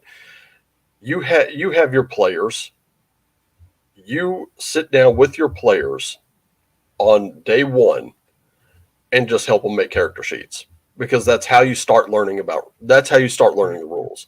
You're going to help build characters for other people. You're going to start learning those rules because all of you are going to be flipping through the books.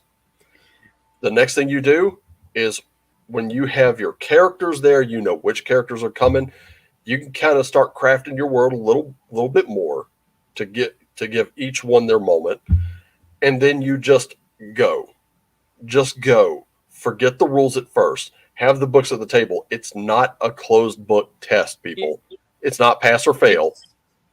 It's not that you have to do this thing to get to be DM, although that was kind of how it used to be back in the day.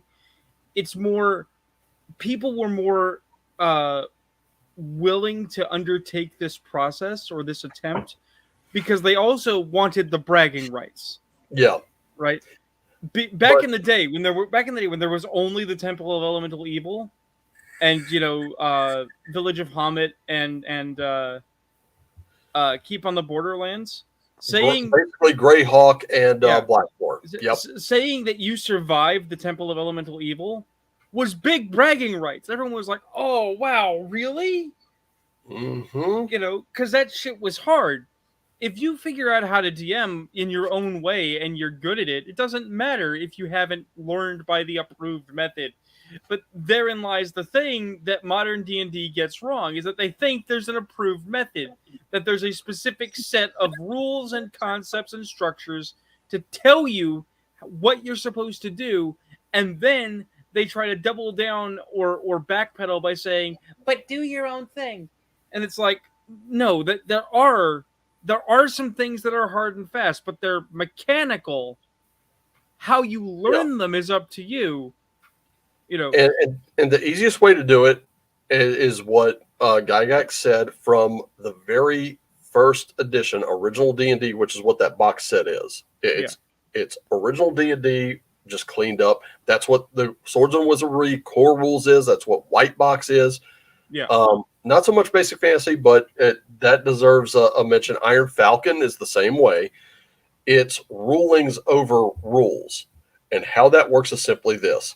If I'm DMing a game and I've never really done it before, I'm going to tell you, instead of just opening the book, and I'll flip through it for about maybe 30 seconds until I find something. If I can't find it within that 30 seconds, I'll close that book. I'll put it aside. I'll be like, okay, right now, this is how I'm going to rule. I think this is fair. I'm going to go back. And that's what the notebooks are for. You research this, or hell, even take one of these. You've got one of these built into your phone. Research rule on this item, and then lay it aside. There you go. You've got your notes. Once that session's over, you go back and you research that rule, and when you come back to the table, it's okay. We ruled last time on this issue and that issue and this. Here's how we ruled here, there, and there. These are the actual rules. So we did it right here.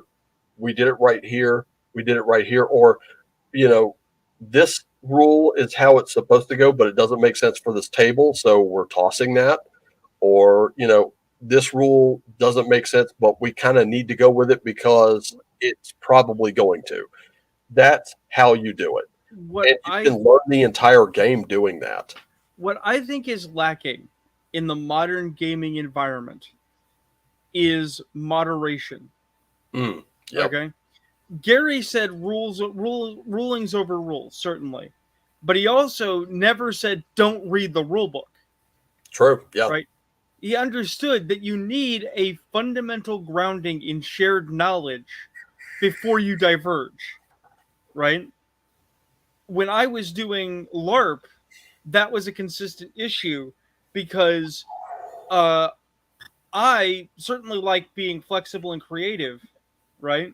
But I understood why they encourage newbies play close to book, because newbies need to understand book. The thing you need is, structure. Right. You need structure there. Nobody's saying you don't need structure. What we're saying is, you know, rule as best you can to sharpen your creative edge and then get that structure in there too. And you can find a nice compromise between the two that works for your table.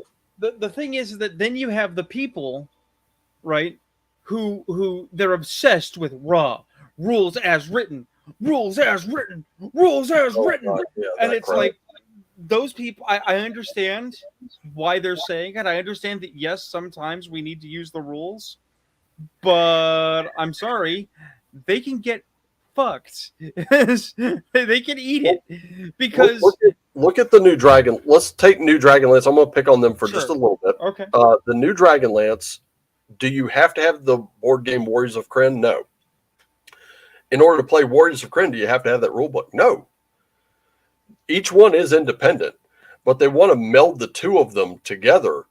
And that way, when you do mass combat, you could do it with the board game, which is cool. Don't get me wrong. I love stuff, man. I do. But at the same time, do you have to do that? The answer is absolutely not. D&D has had mass combat rules that help make sense of you leading entire armies of NPCs on a field against another army of NPCs on a field for decades now. This is nothing new. And we as players and GMs, we have used battle mats. We've used the backside of wrapping paper, which has the grid lines on it. We've used stuff like this. We've used these as player tokens when we didn't have miniatures. Fuck, I've seen people use Cheetos as in place of miniatures. I mean, you know how I do kobolds, right? No. I buy a bag of candy corn. Okay, yeah, that makes sense. If you kill a kobold, you get to eat the candy corn. That's how I'm not a fan of candy corn, but I'm totally picking up what you're putting down here. You could do anything. You could use gummy bears. You could do coffee, chocolate covered coffee nuts. You could use. You have me at chocolate covered coffee nuts.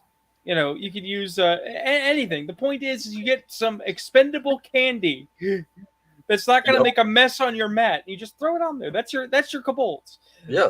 I scare people because people are like, "Oh, CR kobolds are this many." I'm like, "No, it's not." They're like, "What do you mean it's not?" It's like, no. I adhere to the old rule, and I reach over and I pull out my monstrous manual, and I'm like, 5 to 500. What? It's like, 500 kobolds. Just pour the bag, man. Just pour it out. Yep. Yeah, and you can do it with cheap candy too. I mean, you can do it with Werther's Original still wrapped. Oh yeah, it's fine. Yeah, but that's the thing is, I get where, like, now Wizards of the Coast is producing all these miniatures, and let's face it, are there miniatures you can get a little cheaper? Yeah, because I did. Well, are there better miniatures? Maybe. I mean, there are people 3D printing entire armies to sell for like $200-300. Oh, get this. First and foremost, I bought a 3D printer and a warming station. Why haven't I got them running yet? Because first of all, I'm in the middle of all this life stuff, and in the second, I want to make sure I've got the setup correct. Yeah, because you do have to have those things perfectly level for them to work. So the next thing is my mom, year before last, we spent some of the house money when I sold my house. Right? Yeah. Between the two of us, we spent $2,000 on minis. I have Let me guess. Some of them are still unpainted. Oh, many of them are still in the box. Okay. And here's the thing. My mom bought minis for her. My mom is now dead. Those are now my minis. I have $2,000 worth of minis. Oh, jeez. Right? I bought board games expressly for the minis. When the Darkest Dungeon board game comes here, those minis are getting painted. Yep. I've got, in fact, I bought Magic the Gathering Arena of the Planeswalkers. I only bought one box of it on clearance. Right. I think at Target. It was like $7. I was like, yeah, that's kind of cool. And I really didn't think about it at the time because I haven't broken it out and played it. I just bought it and kind of looked through it and went, oh, this is cool stuff. But the thing is, those miniatures are perfect scale for D&D. Well, that's the thing. Is among the things that I got, right? I bought the starter box and some secondary boxes for a Star Wars based war game, kind of a Star Wars 40K alike, right? And I bought Clone Troopers versus droids with General Grievous and Obi-Wan, right? Now, my mom got the Clone Troopers, I took the droids, right? Right. But the reason I got it wasn't just because Star Wars cool, right? I got it because when I paint up those droids in General Grievous, I'm sorry, those aren't droids in General Grievous. That's a freak ton of skeletons. Yeah. And I mean, like, I found, starting out, I found miniatures on Amazon. I can't remember the series it is now, but these miniatures, I think I might have spent total maybe about $80 at the time, and I started painting some of them up. I've gotten some tips since then on how to make them take paint a little better and stuff like that. And my paint jobs are not great, but here's the thing: I don't need them great. I just need them serviceable, and that's all I was really after, was just serviceable. And the ones I've painted up so far are serviceable. It's the it's the hero figures that worry me a little bit, because I'm using just acrylic craft paints from Walmart, because I'm keeping everything super super budget. But at the Yeah. same time, it's like I do keep hearing people, oh, you need to buy these paints from Citadel or something like that. I'm like, dude, did you not see that horde of werewolves I just painted up? That was acrylic craft paint, and I just let them dry before I sealed them. And then there's turfing them on top of that, turfing those bases, which, that in and of itself, did I do wonderfully at? Not really, but I gotta say my dragons came out okay. That, they're not gonna win awards, but they came out okay. And there's a meme going around. This one was posted at a couple gaming shops I've seen, where it's Captain Jack Sparrow from the very first of the movie Pirates of the Caribbean, and I think it was Commander Norrington or something like that. He's like, these are the worst painted miniatures I've ever seen. And he goes, and you see Jack Sparrow with that smile. He goes, but they are painted. I'm like, that's true. And that's like, I don't really have a problem showing up to an FLGS to play a game, whether it's an elf game or not, and throwing down one of my owlbears. I'll be like, here you go, bang. There's the owlbear for the snow. Here's one for the forest and stuff like that. Yeah, it sucks, but the painting job sucks. But hey, it is what it is. And there is this one you painted. Yep. Okay, let's share that, because it's pretty. Come on, share already. Here we go. Bang. Yeah, my owlbear does not look that good. Definitely not that good. I think the owlbears were one of the first things I painted, though. And I gotta say, this owlbear is fucking terrifying. As something to face, I don't think facing an owlbear is so much fun. But I will say this: Army painters like turf is pretty good. It lays down pretty well. What else we got here? The second one is the first picture is what I painted. The last picture is the reference I used. So this was the reference you used? Yeah, the one at the bottom there. Oh wow. What is this? That's from a game called Confrontation that you can't get anymore. Oh, okay. Confrontation was a French competitor to Games Workshop, and that is a devourer of vile tis. They are wolf people who said, you know what, this worshipping the Earth Mother is stupid. Let's kill people and eat sentients. Yeah. This is the Loki to Bartleby, obviously. Yeah. Like, let's do the next best thing. What? Let's kill people. Pfft, not you. But yeah, I can in fact paint reasonably well.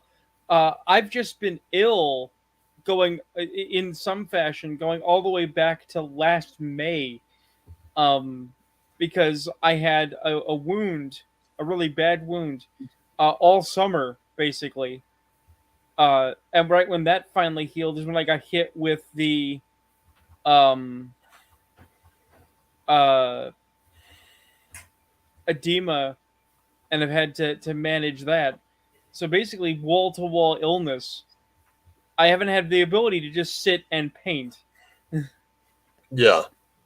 And because of where I live, you can only paint really well in a very narrow window, basically in spring to early summer, Yeah. because high summer it's too hot, and you can't paint in winter. Your paints turn to sludge.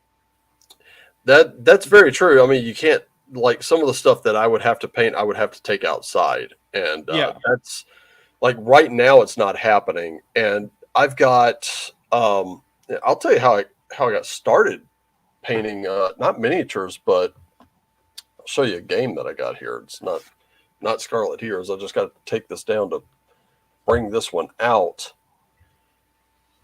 There we go. All right. So I started paint like I bought a ton of Hot Wheels and I still haven't modified all of them. That this bad boy right here. that just makes me sad. Why? Okay, is your body ready for some condensed awesome? Yeah. Okay, so I had run Forsaken, and then I had been an assistant for Forsaken, and Forsaken Second Edition dropped, and I was ST again. So I said, okay, guys, I'm gonna run a new game of Forsaken, and everyone's like, okay, and I'm like, I want to do things different. Last time we had War with the Pure constantly. I want to have controlled competition. The Pure have decided that instead of outright warfare, we're gonna have ritual warfare. We're gonna have ritual conflict to settle problems. And people are like, okay, so how are we gonna do that? I'm like, all right. So on the backwoods, on the back streets of Olympia, Washington, the spirit world is not as divided as it should be. There are cracks in reality leading from here to the spirit world and back. Okay. And what we do is we load up into hot rods, right? And we street race, and you ride from reality into the spirit world, from the spirit world into reality. And it's outright Mad Max warfare with the requirement you can't reveal your existence to the mortals. So you start regular street race. You zip. You go into the spirit world, and while you're in the spirit world, no holds barred murder spree. But if you pop back into reality, you got to dive back into the car and not let on what you're doing, Yeah. right? And I was like, okay, guys, so here's what I want you to do. I want you to go buy Hot Wheels. And they all look at me like I'm crazy. I'm like, yeah, buy Hot Wheels, and then customize them up. Get like little knives and spikes and shit, and glue them on, and those will be your cars, and we'll have races, right? And my players were like, I don't want to do that. I'm like, how do you not want to do that? That'll be amazing. So that did not happen, and I was a sad panda.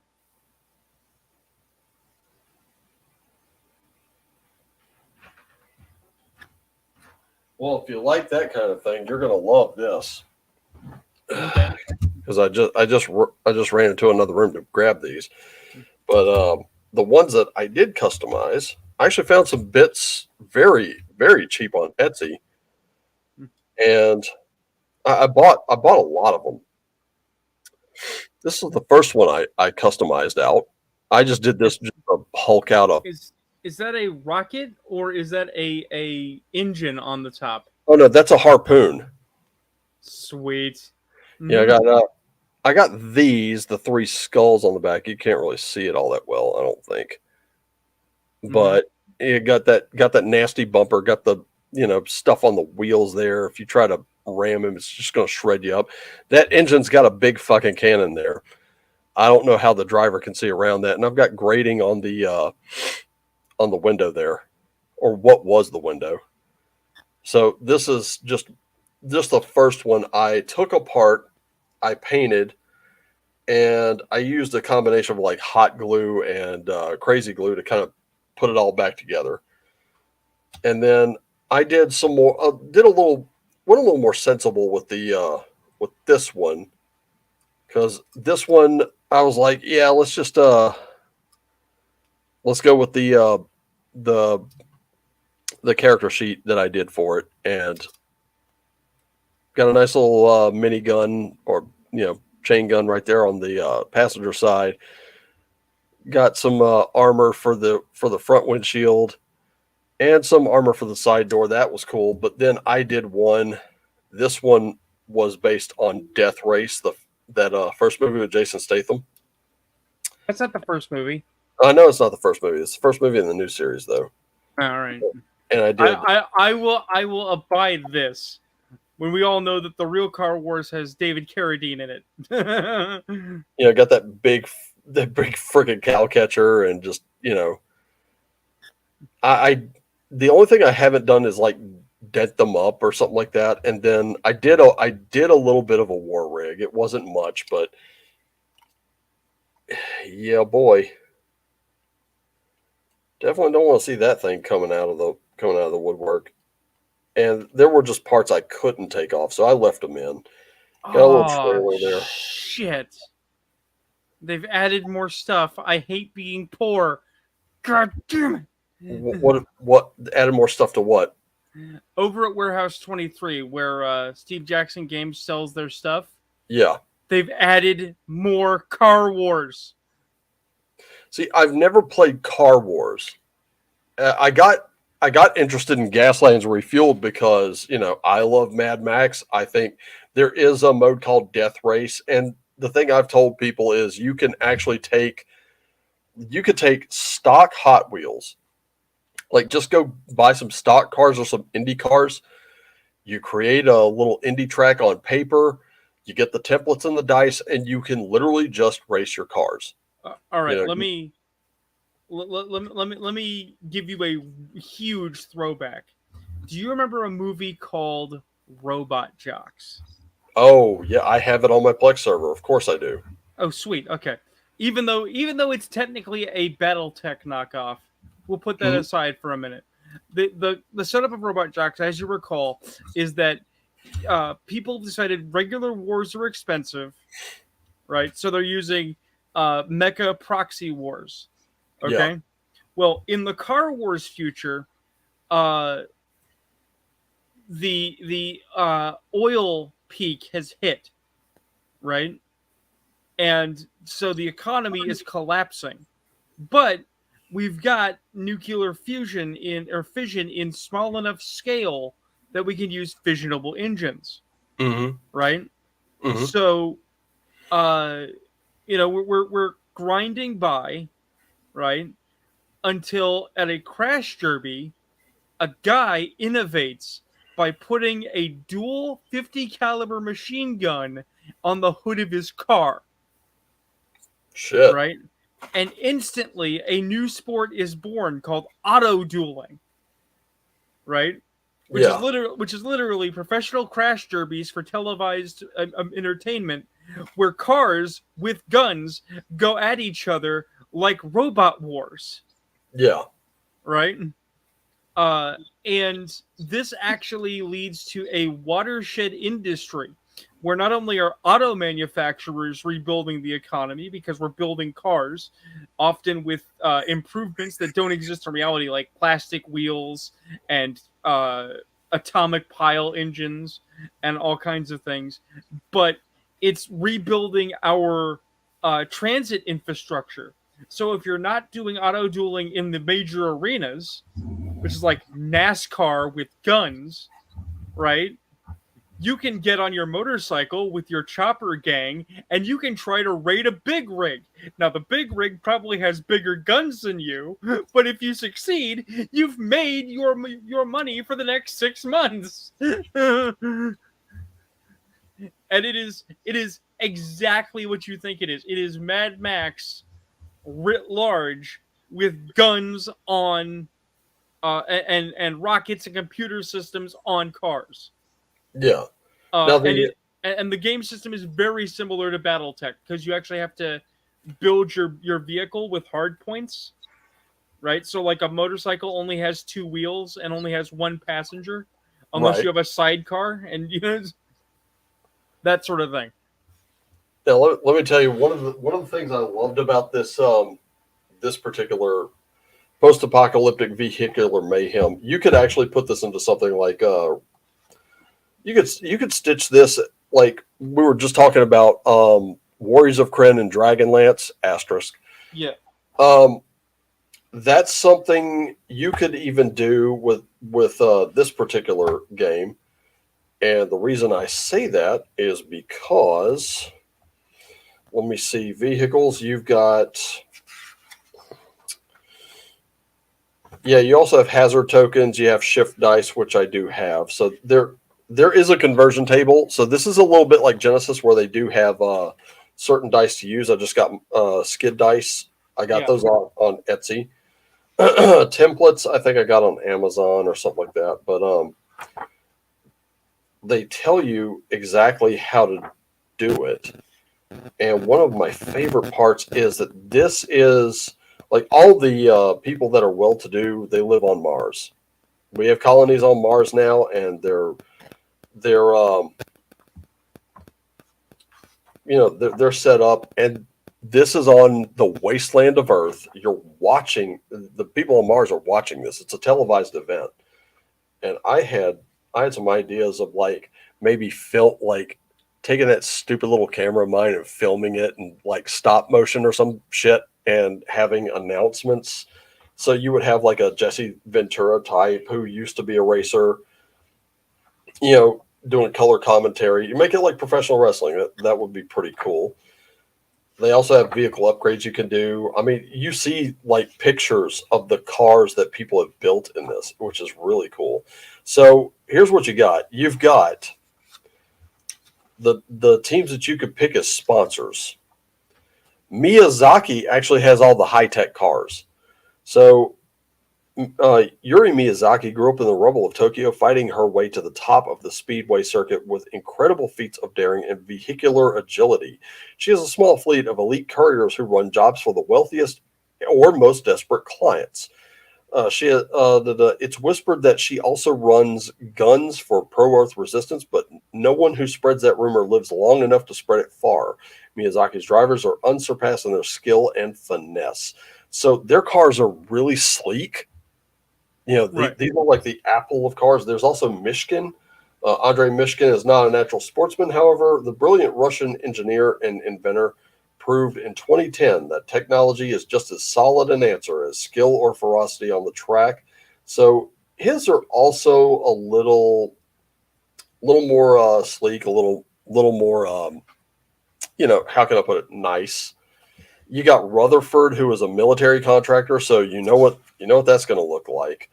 It's a tank. Well, tank-ish. They're military style vehicles. So the Yeah. perk class is badass and military naturally.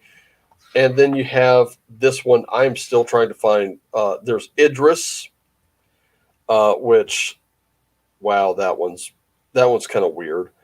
His fanatical followers say that at 201 miles per hour, you can hear his sonorous voice on the rushing headwind. It's a cult. It's literally a cult. It's a cult of speed. Right. Slime. Your slime guys are just wild and reckless, so they're like your war boy types. Then you have Highway Patrol, and that's just what it sounds like. Souped up, armed to the teeth police vehicles. Uh,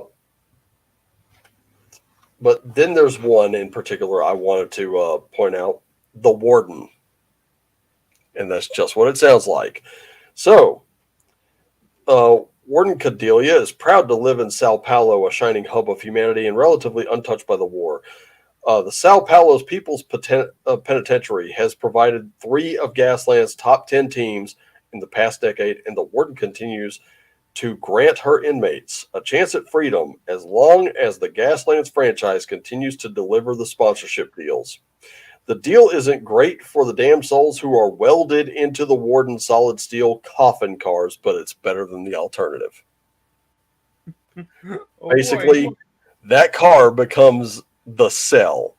They are like they are escorted into the car, doors are shut, and then things are welded shut. They are living in there. I now have two ideas, and my brain is like, Miguel, where are you? Because Miguel and Sylvia need to be here for this. So first things first, we need a game called Wretched World, which is basically Gamma World in the Wretched system. It's like Thundar the Barbarian, but with being scum and villainy, right? Right. And then you make an accessory book called Wretched Highway, which is Wretched Mad Max, where you play the Lord Humongous and his barbarian horde. They have that with Wretched Apocalypse.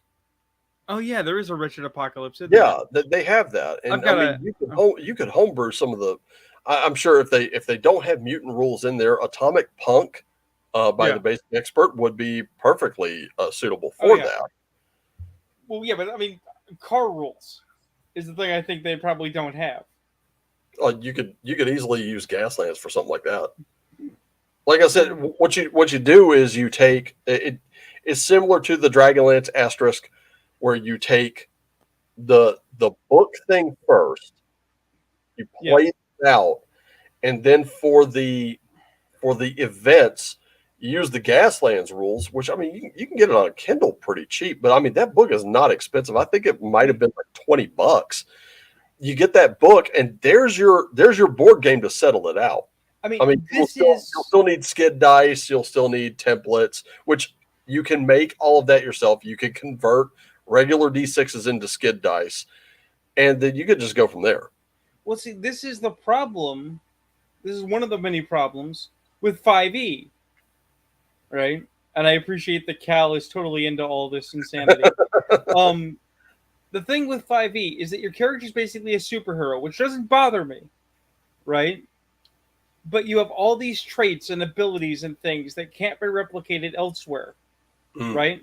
If I was playing First Ed, or OSE, right? My character has so few abilities on paper, right?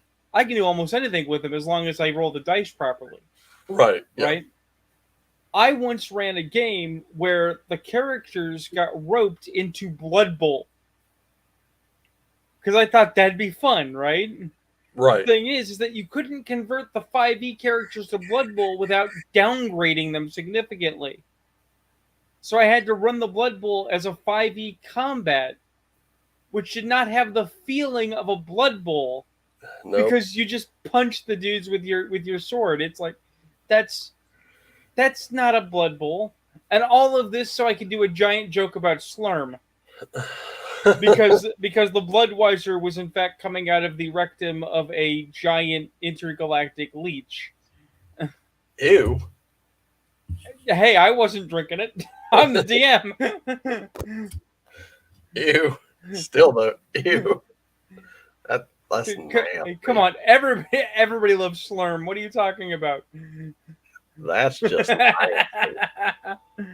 I'm still I actually told a friend about this. I was like trying to explain you were explaining a King of the Hill game where their lives were basically like what you saw on TV was basically a cover up, and these guys were actually like really competent like investigators a la Night Shift or something like that. And I was like, this shit is fucking funny. Oh yeah. And I was explaining it, and we were all having a huge laugh at work. Like this is just one of those precious moments of downtime we had, which are they'll be back again, and hopefully sooner rather than later. Hopefully they get that duplex machine fixed so I can print out all those 8x10 orders, which are, oh my god, I'm not looking forward to putting those calendars and shit together, but we gotta do it. But anyway, the long and short of it was we had that moment. This is when everything was working, and we were talking about it, and we were having a blast. And a guy who doesn't even play RPGs was like, I would actually play that. Oh, I got another one. I haven't told my associates yet, but I have a good one. Are you familiar with the game Don't Rest Your Head? No. Don't Rest Your Head is a rules light kind of weird horror game where you are an insomniac, right? And Yeah. because you haven't slept long enough, you've started to see things, as Oh, well shit. you do. But the thing is that the stuff that you're seeing is real. And the Oh. problem is that if you can see it, they can see you, Oh. right? And the Yeah. follow-up game is called Don't Lose Your Mind, which Oh. is because you still suffer all the negatives for long-term insomnia, but the longer you're awake, the more magically powerful you become. So you can kind of fight back if you can just survive and stay sane, right? This has led me to a hilarious idea. The follow-up to King of the Vigil, right, is what if Beavis and Butthead aren't stupid teens? What if they're just so freaking fried from seeing the other side that they can't relate to normal people anymore? Dude, all it was nachos. Yeah, nachos. And TV from my bunghole. and fire. We need fire. Actually, I saw an episode of the new Beavis and Butthead where Beavis encountered fire as a living entity. Yes, I've seen that bit. The dumpster fire, yeah, and it was giving him commands, and he was following them. And after a while, he was like, "These commands suck, dude." And he actually has the fire extinguished. I'm like, what the fuck? Well, because the fire was telling him civilly acceptable things, like Yeah. like pick up the trash, Beavis. Yeah. Put it into the trash can. It's like Go do something healthy. It's like okay, I guess. Yeah, that sucks. I was dying with that episode. It's like, yeah, he is not going to fire you. Are not going to survive this episode. Now, just imagine that it's not a hallucination. It's real in a horror game. Now, I think the new Beavis and Butthead movie had me cracking up the moment. I think it was one of the inmates in the jail had like a bunch of speed, and he was like, he's shoving it onto Beavis. Is like, get rid of it, and he just started taking it, and he just spazzed out into ultimate cornholio mode, and he's running around while this riot's going on, and he goes, "I regret that I have but one bunghole, and I give it." So they're dying, and I'm like, "Holy shit, that was the wrong fucking move." Oh my god, poor Beavis. I also I had a chuckle recently. I have seen the new Aqua Teen movie, Plantgasm. I didn't even know that was a thing. Oh god. It's I mean, here's the thing. It's not that it's not funny. It's not that it's not still funny, because obviously the guys are great. But I am clearly not like 17 anymore. Yeah. So like, I still love as funny. I still love Aqua Teen. I love Metalocalypse. I love those Adult Swim stuff, but I stopped watching them because of all the constant anti-vaping, this, that, and the third. And I'm like, just fuck off. That's the other thing. Fuck off. So someday that game's gonna happen. It just hasn't happened yet. What's that? My associates and I, maybe you should come along on this ride. I think you'd have fun. Live out your rockstar dreams. We want to play Black Crusade, which is Warhammer 40k RPG when you're the forces of chaos. Mm. Everyone except our manager is a noise marine. And we basically play Metalocalypse in 40k. I could just see my character cornering someone. Tell me, which hand do you fret with? Right. And that's the thing, is that it's got to be just the right people in just the right way, because what's going to make it hilarious is the one person who's not playing a noise marine that is Oftenson, the person being the manager that's like, okay guys, we've sacked the planet, we've done a really kick-ass year, now let's organize. It's like, don't say kick-ass. No. No, you're not saying Kick-Ass, please. We just stuffed the rocket up another man's butt.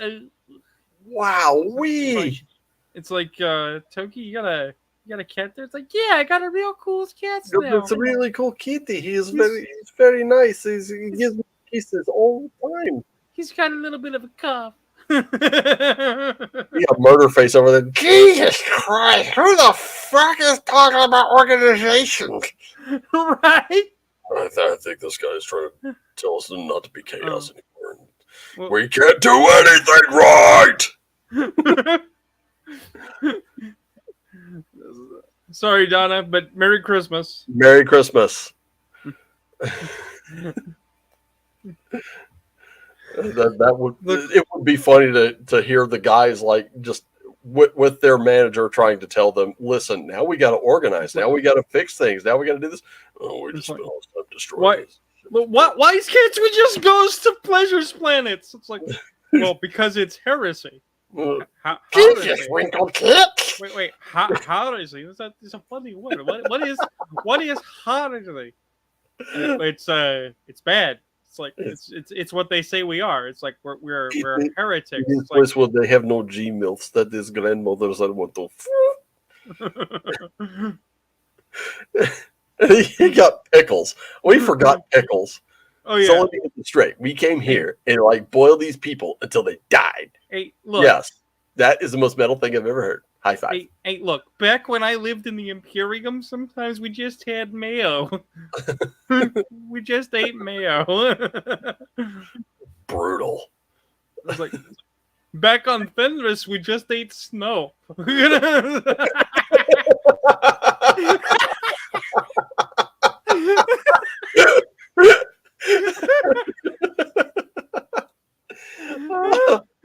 Oh god, that would be hilarious. Just look. Let's face it. Let's face it. Everybody is a noise marine except Murderface. Murderface is secretly an orc. What are those tusks coming out of mouth? Jesus, I don't know. What likes my speaking? God damn it! That's why he has the lisp, because he's got huge tusks. And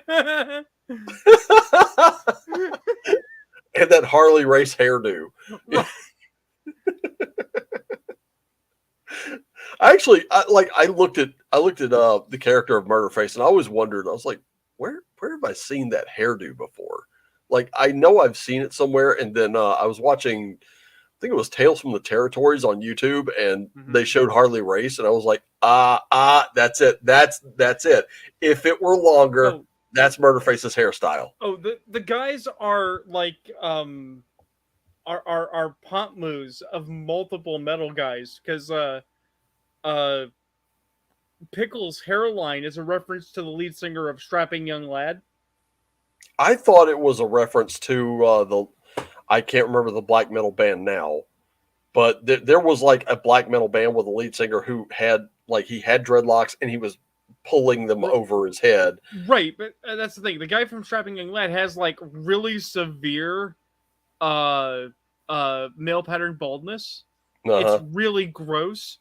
And he's got like 3 wisps of waving hair over the Take it from me, guys. Let it go. Just let it go. It's fine. Oh, I've said once I start to seriously show, I'm shaving my head, but I'm keeping the beard because.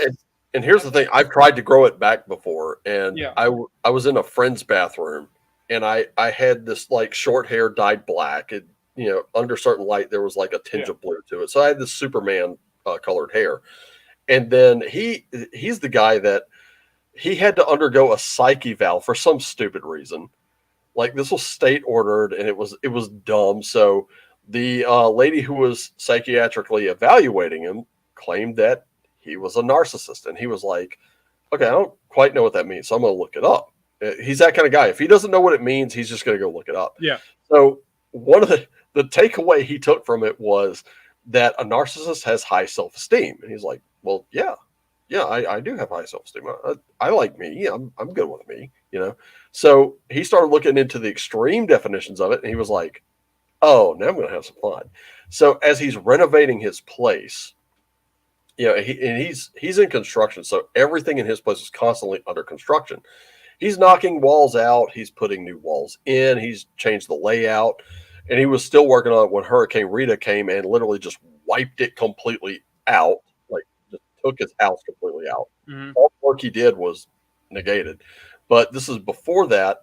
His bathroom was finished, and he had mirrors all over the place. So I'm in his bathroom. I just got done. I'm washing my hands and I look up in front of me. It's not just a mirror in front of me, it's a mirror behind me too. And I see back here at the crown, hair is gone. Right. There's nothing there. It's a nice little landing patch for a helicopter, and you could send your guys out into the brush and all this. And I was like, oh hell no. And I'm doing this and I'm kind of leaning my head down and I see it's like really thinning up here. But when you're looking at it like this, you don't see that. Right. Now I'm seeing it and I'm like, oh hell no. So Yeah. I finished washing my hands. You know, we go home that night and I go straight to the bathroom. My girlfriend at the time was looking at me like, what are you doing? I was like, I'm shaving all this. I was like, look at this. It's not there anymore. Look at this. Why does nobody tell me how bad this is? Right. And she's like, I don't know. And I was like, I'm getting rid of it. It's going once and for all. It's going. And she's like, okay, you know, I've seen you bald before. Who cares? I marched my ass to the bathroom. I buzzed it. I shaved it, and I was like, yeah, it feels weird again, but that's the way it's going to stay. And I have never once gone back. See, oddly enough, yet again, that's why joke campaigns that are references to popular things never work, is because people need to subsume themselves in their role to really sell it. Because as you were talking, I just had this mental image of how hilarious it would be to do a role-playing game, right? Where you're playing the Venture Brothers. Oh my god! Right? So it's like, Dad, if you're bald, why do you shave? It's like, because nature gives black ends. Yeah. Get used to it. It's going to be your future, son. It's like, oh god. Hey, here's Isaac and Rebecca. Happy Yule to both of you. Because I know Isaac from High Notes. Like that guy used to tune into my stuff all the time. I've actually, I haven't deleted the account, but I took High Notes off my phone because every time I queued it up these days, it's never there. Been doing good. Can't complain. Got work has been busy as fuck, but that's about it. We've just been sitting here talking tabletop role playing games because, you know, that's one of the things I got into. Still doing the tarot thing. Still got the tarot channel going. So it's right here. As a matter of fact, you're tuned into it. We're just doing a little live stream here. I mean, I gotta ask: is there going to be a draw today? Am I keeping you from doing your daily draw? No, I've got the cards right here, and I shuffle them. Is it draw time? You know what? I never really specified if there was gonna be a draw time. It was just kind of one of those maybe things. If anyone did have a question that they wanted to know, like I was just gonna do a little 3-card pull and see what happened. But we could it could still be done. It's just I don't know. I got to talking about shit and we just kind of forgot to even do it. We just went really random. This is what happens when I show up. Is we just ramble. Yeah, and now I will say this. I am kind of picking through for Wretched Darkness. I'm picking through a tarot card mechanic that they put together, and I gotta say this: I bought this deck, which I showed it on the Mead Hall. I didn't show it here though.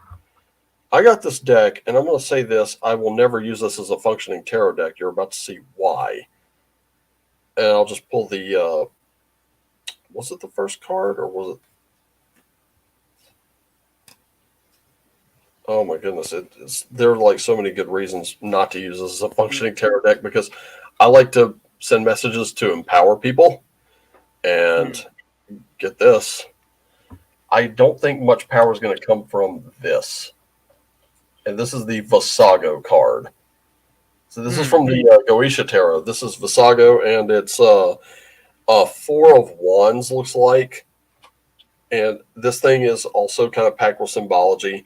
And naturally, wands are fire, which means it's an Aries type symbol. But I've got it's all based around demons. like Mm. all of it. And they wanted to come up with a cursed tarot deck. I was looking for something dark, and I found it. Oh boy, did I find it! That's how I always make people feel weird and uncomfortable. Yeah, I consistently run into newbies who are like, "Oh, I'm so worried about demons," and I'm like, "Why?" And they're like, "Well, because they're gonna do things to me." It's like, "Yeah, but they don't exist." And people are like, "What do you mean?" And it's like, "Look, nothing, nothing exists that can harm you unless you let it, because the energy you put into it empowers it." yeah. And here's Belial. Looking chill. And let's see. I know it was in here earlier, but like the first two cards in this deck, I think they're still in the box here. Let's see. Oh yeah, they probably are. First two cards in the deck that I pulled when I started looking through this. Here we go. Yeah, here they are. Both Lucifer and Lilith. Mm. Something tells me these are not going to be very empowering cards, and or even if they are, not in a way you'll like. That's why they do not go near my altar. That's a sacred space for me. This thing's up here on my desk, which I'll put it this way: I will use this little miniature deck right here before I ever use these, to, you know, to find any kind of messages, because this is a this is a deck that would be great for retro dark. It would be great for like a game mechanic where you need a very dark and cursed tarot deck, but um, I don't know of anyone who uses these cards to read, and I even if I did, I would think, yeah, please don't use those in my reading. That's just weird. Mm.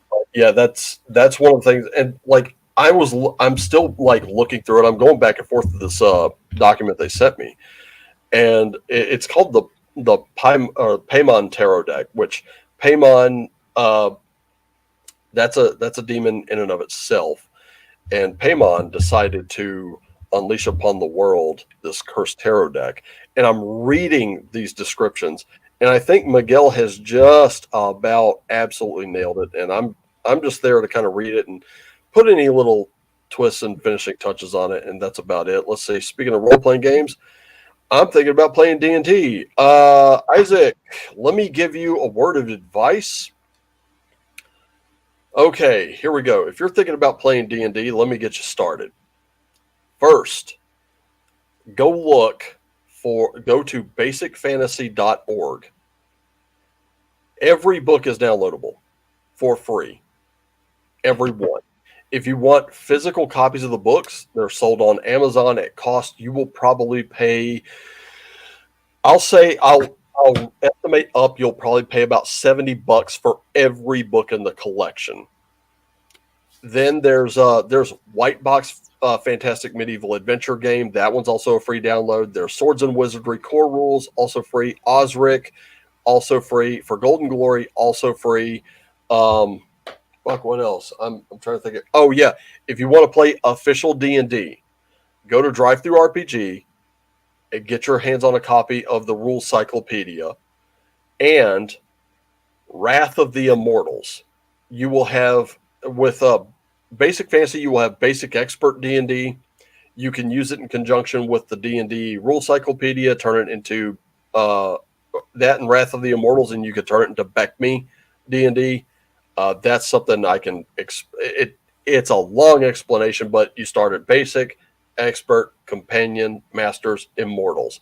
You can literally turn a player's character immortal, but it's a process. And there's an entire campaign that was written where the Immortals are at war, and it is literally tearing up the face of the plane you're on, which is Mystara. And so it is kind of Mystara centric, but yeah, that's if you want to start playing D&D, I would recommend that. If it's 5th edition that you absolutely must have, stick with the 3 core rule books.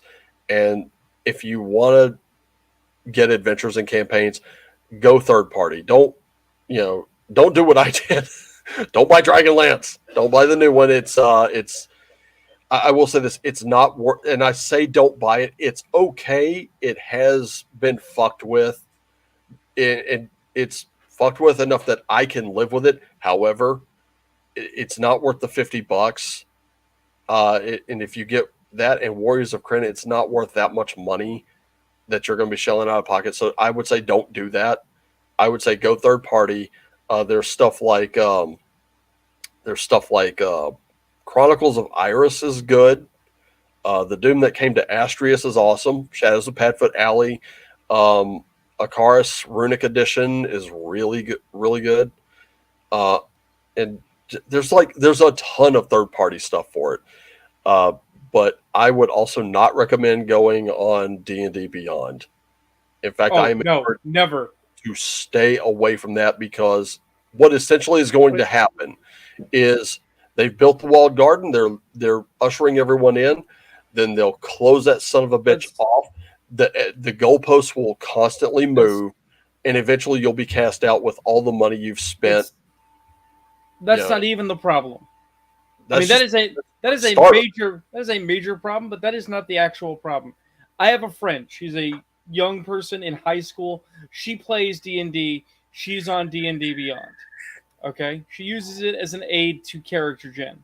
Okay, fine. Right? Right. Because she's not paying for it, she doesn't get access to everything. It is a truncated character creation, which means that she is consistently underpowered and doesn't understand why she can't optimize. And it's because they give her bad options. They cut out the best options. And I'm like, get the book. Build from the book. Have the freedom to choose what you want. Don't use their guidelines. And she keeps using it. Yep. And that's the problem is you want to build this character. Okay, you could build your character for free, but guess what? If you want it any better, you're going to have to pay. And it's microtransaction, and it's because and let me state this. I can't state it enough, and it's true. So what the Wizards of the Coast or Weasels of the Cash, as Griff Morgan put it, which was I saw that this morning. That was probably the most amazing gift he could possibly give, is calling them that. Weasels of the Cash have noticed in their market research, which is true. Game masters, dungeon masters, whatever you want to call, we tend to buy a lot. We buy a lot of stuff. We buy a lot of books. We buy a lot of miniatures and stuff like that because we're providing for our players. Players only need maybe one book, and that's it. All you need is the player's guide. Basic Fantasy, that book at its most expensive is $5.50, not $50. And game masters and players alike can use that book. All the rest of the books, I think the most expensive book I saw was like maybe $7.50. It was not that much. And you're still playing D&D. All those titles I mentioned, Osric, Basic Fantasy, Labyrinth Lord, Swords and Wizardry, Iron Falcon, all those, they're D&D and everything but name. And this is the problem with D&D now, is that the official brand is worse than its clones. Its clones are actually better.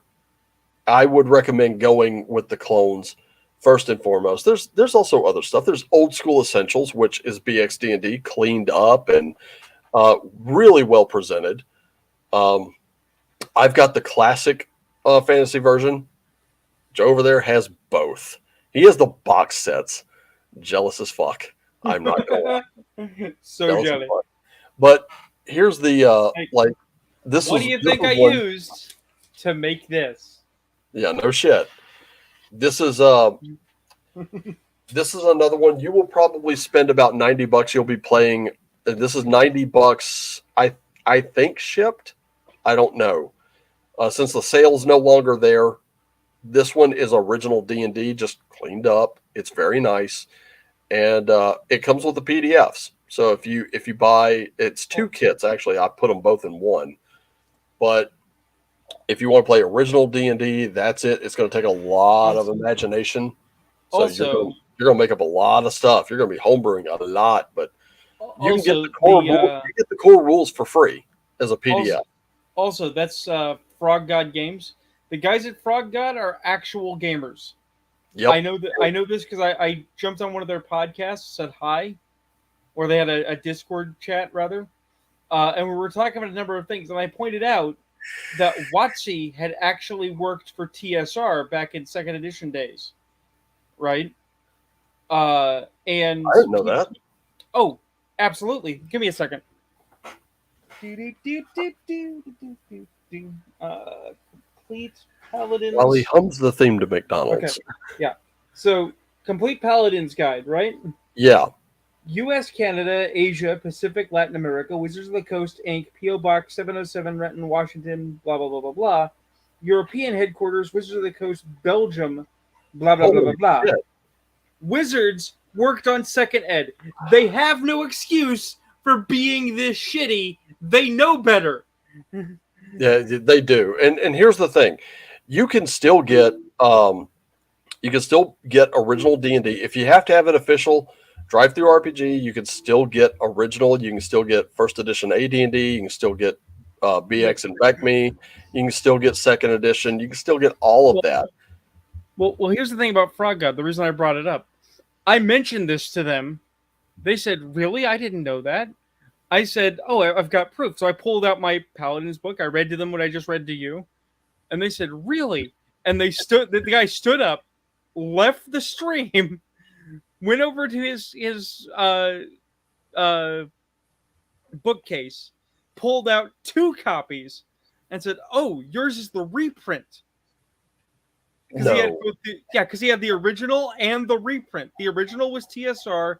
WotC did the reprint in the very late days of TSR's run. Oh, okay. So it's like, oh, Yeah.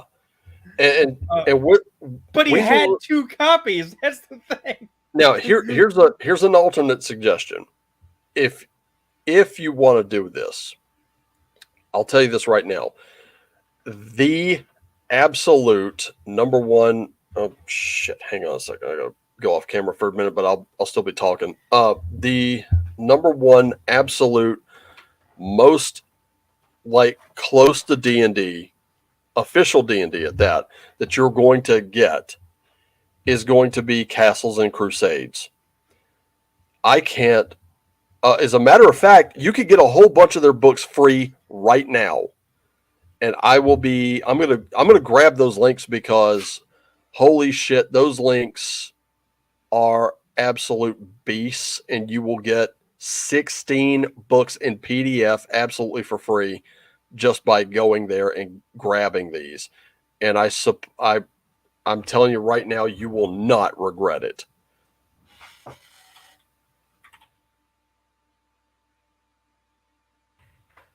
Let me just search my email here. Oop. Crusades Amazing Adventures. Okay, so here's I think this is the one for Drive Through RPG. Yes, here it is. Okay, got the holiday bundle. I'm about to post these links because, geez, if you don't grab these now, ladies and gentlemen, you are going to be kicking yourself right in the head. And I'm going to do it as well. I'm going to completely clown you. Okay. Now, let me post these links here. So, the first thing you're going to do, there are... Wait, where did it go? Oh, shit. I think the Monsters and Treasure book is no longer available. The PDF, that is. Because I'm not seeing it here. And it was here. Oh, look, you can even get the starter bundle. Well, that's digital. Anyway, I'm just going to post this link. Copy that. Here we go. Oh, not that one. Fuck. Here we go. Into StreamYard. Here we go. First link. Grab the player's guide and grab that bundle. That is absolutely 100% free. I'm going to star that. And then the next one, you want to go to this link and grab these books. Some of them are for D&D 5th edition, and you'll be perfectly fine with that. If you do end up getting official D&D 5th edition, you can use the 5th edition books and play these. And I'm going to tell you right now, there are great books in here. Starting just with this one, you've got the Portal to Unfolding for to save my soul. That's one. 5th edition Adventures Reaping Bones. Quick threats and side treks, so you can do side quests. Stains Upon the Green is a good one. Night of the Spirits, and you will also have the Adventurer's Backpack, which is a book I think pretty much everyone should have. For the bundle on Drive Through RPG, you have Giant's Rapture, and this is 5th edition stuff. So Player's Guide to Aird, Giant's Rapture, and YouTube Verdant Rage. You also have the Castles and Crusades Player's Guide to Aird. You have the Sword of Rami, A Druid's Lament, Brindisium, I think is the Brindisium Adventures, and Fortress of the Three. So you're going to have at least 15 books there. I swore I saw a Monsters and Treasures book here that was a freebie download.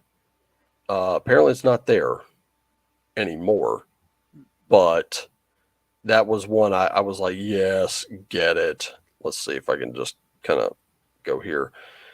The game, see if I can, I'm hoping I can find it again because that was just really good. But you can get the, like if you want physical, the Castles and Crusades starter bundle is $150. You will get Player's Handbook, Monsters and Treasure, Castle Keeper's Guide. You'll get the, what was that adventure? Say, the Hallowed Ring. And you'll get, or is it, here we go. Shadows of the Halfling Hall. That's an adventure. You will get character sheets and you'll get a GM screen.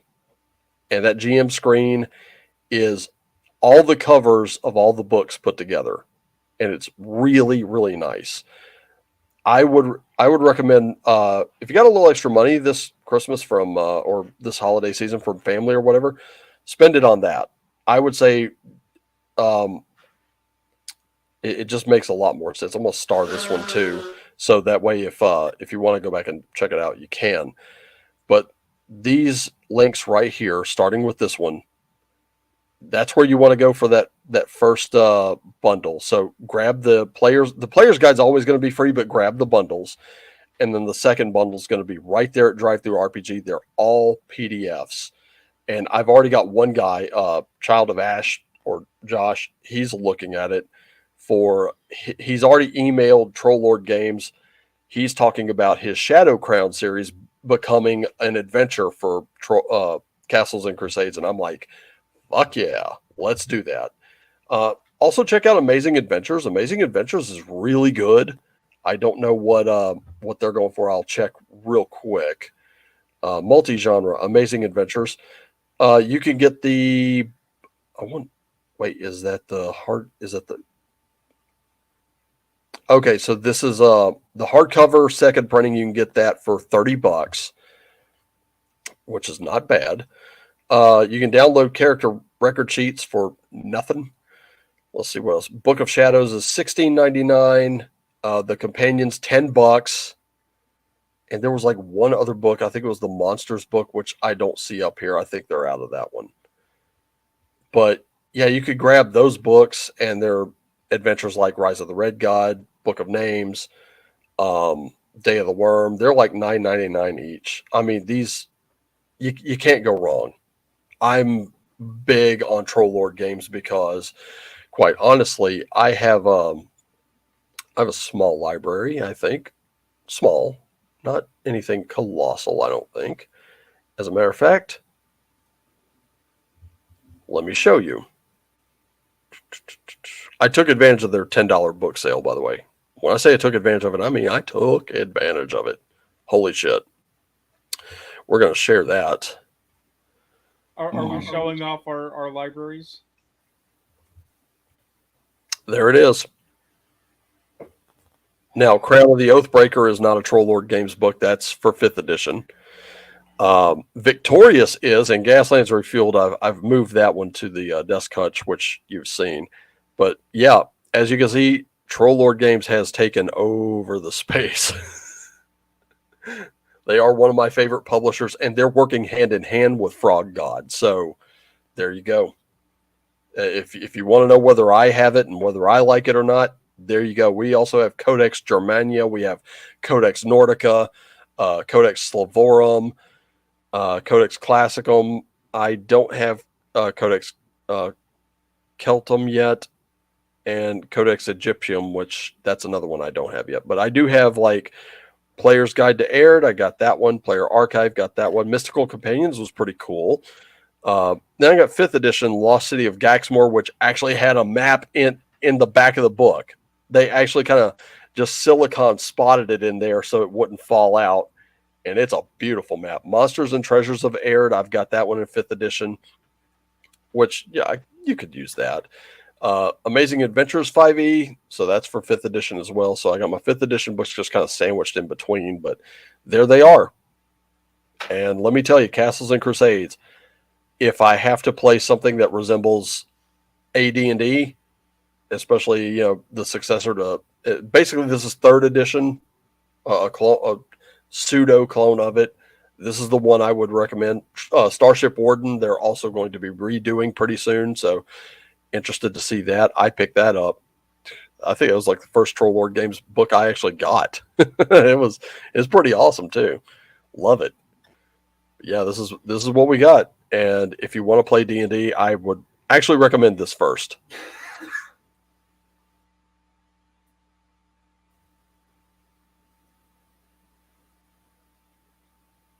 Stop that. There we go. Yep, that's where I would go with it, because it makes a lot more sense.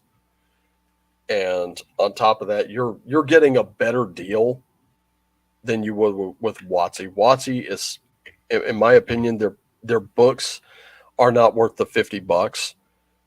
I mean, look at where they were back then. Now, here's the difference between TSR WotC and Troll Lord.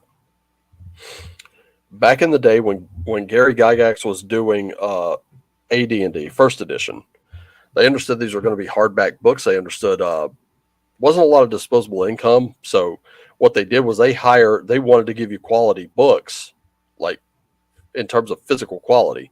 They hired the people who do like school textbooks to make their books. So those companies that were making like your spelling and your math books were also making your D&D books. And because those books last practically forever, you could beat the hell out of those books and they'd still just smile and keep coming at you. They did that for that and AD&D 2nd edition. WotC's books today fall apart from overuse. John the Basic Expert talks about his books. Pages started coming out, and that's never a good thing. Troll Lord Games, when their print run happens, they take books. They will take a sampling of those books out. They'll take an axe to them. They'll beat them with hammers. They'll run over them. I mean, they want to see how much abuse their books can take. They're doing quality control in house. If they can stand up to that, they can stand up to just about anything. And I don't think I've ever had a book from Troll Lord come in the mail that was beat up. Unlike some companies out there looking at you, Mophidius, for your Mutant Chronicles. Found out me and another YouTuber have our books have the exact same character point on one of the corners. They got bashed in a little bit. But still, there are tons of games out there. I recommend checking them out. I would recommend checking out the Wretched Verse. Those are really inexpensive games. Lamentations of the Flame Princess, same thing. Gaslands is another one. Savage Worlds, Amazing Adventures, Genesis, you will probably have to shop for the dice on Etsy. That's fine. Depends on where you want to go. There's also RPGs of Labyrinth and the Dark Crystal, if you're into that. You can find those and play those. They're absolutely fantastic. I recommend pretty much all of them. But I got about like 15 minutes left. Got anything you want to close out with here, Joe? I'm preparing it. You'll have to give me a second. Because you did a thing. I did a thing. You did a thing. I always do a thing. That's how this works, is doing things. Well, you showed your library. Yeah, I did. So now I have to show my library. Your library is right behind you, dude. Oh God, you have no idea. Oh, I do have an idea. No. And I'm still jealous. Like, no, I am envious. No. I mean, yes, but no. My advice is also catch sales. Wait for those sales and just keep an eye on them. And you're going to have to ask yourself whether you want to be a player or a DM first, because I'm a DM, so or GM really, because I like to play a lot of different games. I just like old school D&D. I do like 5th edition. Don't get me wrong. I just got a 5th edition book for Christmas. I got Neverland, which is the Peter Pan RPG. There's also one for Oz. I want that one too, because I don't know, just something about taking your heroes from D&D, if you're playing in, say, the Forgotten Realms, and pulling them into Neverland or pulling them into Oz, then they got to find a way back. That's amazing to me. That just sounds like a really cool idea. Victorious was a game I picked that one up during the $10 sale, because it was like, okay, if I don't like it, I'm only out $10. And I started flipping through the pages and looking at it and reading some of it, and I loved it. That one, and another tip, learn how to stitch games together. You could take the rule set from one, the setting from another, and totally make it work. And be imaginative, especially if you're going to be the DM. If you're going to be the player, only buy the player's guides. Make your character sheets on notebook paper. All right, here we go. I'm gonna throw some things at you in the Gilded, and then you can share them as is your want.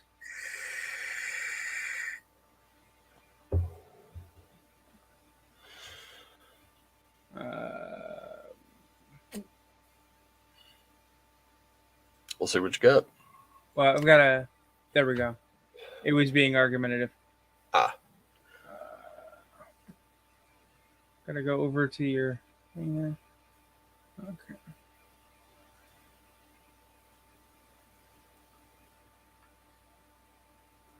Come on.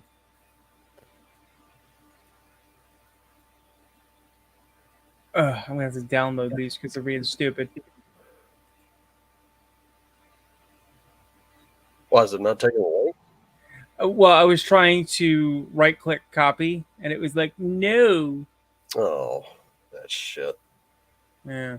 I hate it when I find good memes all the time, and then I'll right click to download, and it'll be like, oh, we're just going to download the whole web page. It's like, no, don't do that. Don't. Yeah. Just give me the image. I'm stealing a meme, damn it.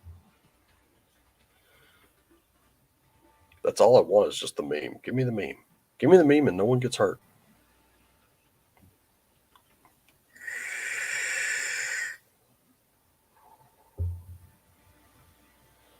I'm now uploading because I have to upload to the Gilded. Here we go. Okay.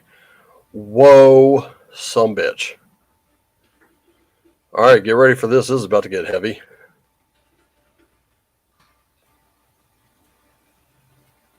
Yeah. Holy shit. Dude, what is that? What is that shelf that's like just one up from the bottom there? What the hell is all that? That's World of Darkness. Jeez.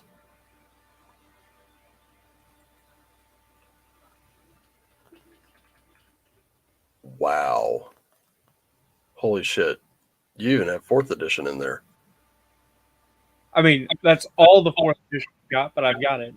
Yeah, well, that's really all you need, I would think. The hell? Iron Claw, never heard of that. Okay, Xanathar's Guide to Everything. How was that book? Was it any good? It's actually quite good. Okay. It's possibly the last good thing they did.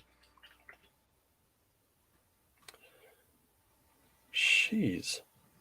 1, 2, 3. Edge of the Empire. Yeah, you're like me. You got the DMG, the PHB, and the MM for 5th edition. I have those. I also have I do have the Temple of Elemental Evil reissue by Goodman Games. Their their reworking of these classic adventures is really good. I do recommend them. Also, just recommend Goodman Games because they make good stuff. What is this? Okay, so though, like right there behind the hourglass, that's like comic book type stuff. Well, there's some comic books up there, but that's also the LARP stuff. Oh, okay, okay, I see. What we got here? Oh my goodness, man! My World of Darkness collection did not. This dwarfed that. Yeah, but this is gonna make you. This is where the jealousy is gonna start. Right there. Oh, come on. Oh man, orange spines everywhere. Jeez. See that 2nd edition player's handbook you have there? Yeah. That's the knight riding through the fire. Yep. Yeah, that's the first one I had. The night I got jumped when I came around, that one was literally ripped to shreds. And with what I said about those books, you had to like team up on that. It was ripped to shreds, parts of it thrown in puddles. The next one I had was like a 1997 edition, which was the big black border with the barbarian, I guess, kicking in the door. Yeah. That was the one I had. And then there's, yep. Yeah, you missed one actually. There's the 40K stuff. One up there. Which Wow. Which also what's next to it is my Warhammer Battles stuff. And I believe I've got the Battlestar Galactica RPG and some other odds and ends down here, including Dragon Lords of Melamine. And the Conan book, is that the Modiphius 2D20 Conan? No, that's an actual book about Conan. Oh, okay. With a foreword by Michael Moorcock. Oh, wow. But here's the thing. Everything that I just showed you, yeah, right, is only what I can show you. Because I've got 3 file cabinets. I've got Cyborg in the other room. I have game stuff everywhere. My entertainment center in my bedroom, okay? I've got board games up top, and I've got board games underneath in the cubby. Jeez. And then, you remember how I mentioned I had about $2,000 worth of minis? Yeah. There's a table painting station in the living room. They're sitting right next to it in a box. Okay? Oh, my goodness. We could literally make a show of me going through my library. This is why I'm freaked out about possibly having to move, because this is literally a library. This is 3 generations of collection. I don't want to lose this shit. Yeah, that's a massive pile of shit to have to move, and let me tell you, it's not light. No, not at all. No. I mean something like that. That. I mean, in the picture. I mean, in the picture with my foot, right? You've got that dice box, right? Mm-hmm. That's my dice plus my mom's poundo dice Jeez. in a plastic gelatinous cube box. Oh wow. It's adorable, but it was a gift. I mean, that's okay. There's a ridiculous, for instance. I have cake pans that, when you put them together, are a D20 Oh wow. because my mom got them for me. She thought they were cute. I have D20 cookie cutters. Unbelievable. My family was super nerdy. That I have no doubt. None whatsoever. Holy crap. I mean, under this desk right now at my feet, I've got an entire like office box of Yeah. Starfleet Battles. And it's not new Starfleet Battles, it's not a reprint.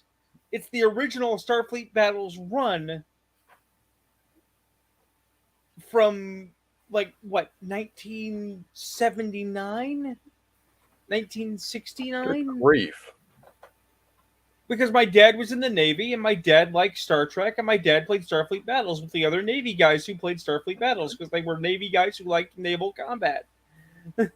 Oh wow. That's. I mean. Oh. I'll be honest with you. Like I'm looking. I'm looking at my collection and I'm going, okay, I've got enough here to play games for at least the next 50 years or better. But now it's like, I'm looking at yours, I'm like, Jesus, you're gaming into the next fucking century. Oh, I have always said that either A, I'm going to actually acquire children in some fashion, be it adoption, marrying into it, or producing them the old fashioned way, and they will inherit, and by God, I hope they actually understand what they're inheriting. Or when I am a very old man and preparing to die, if I'm not giving it to a library, if libraries even still exist, someone is going to be the curator of this collection with the understanding it has to stay, cohesive. Just I'm in, like, I'm not even gonna lie. Like I've seen your shelves and I'm like, oh my god, I hope that's me one day. But I'm looking at them close up and I'm like, oh my goodness, man, look, I would give my left nut for just half of that. Not even gonna lie. And the weird part is, I see people who are a billion times more organized who have more, and I'm like, how do you do that? I Yeah. inherited. I cheated. You didn't cheat, you inherited. There's a difference. It's good to inherit. I'm gonna say that, but like, oh my goodness, Well, just I okay. miss a lot of my old TSR stuff. I'm not gonna lie, I miss it to the point where I bought the physical copies from Drive Through, only to find out they just compiled everything into one book, and I was like, oh But, damn, but, but here's where it gets batshit, okay?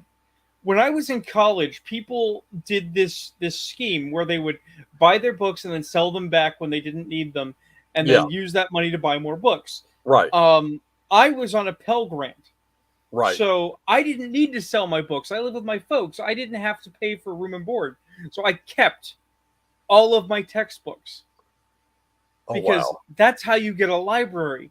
So on the shelf in between 40K and D&D, because it's a small shelf, it didn't have room for big books, right, right? I've got things like Pentagrule and the Scarlet Letter and the Hunchback of Notre Dame and uh, uh, the Crucible, right? You go out there between my mother and I, yeah, we got Conan and my mom got Fritz Lieber, but we've also got we have so much Terry Pratchett.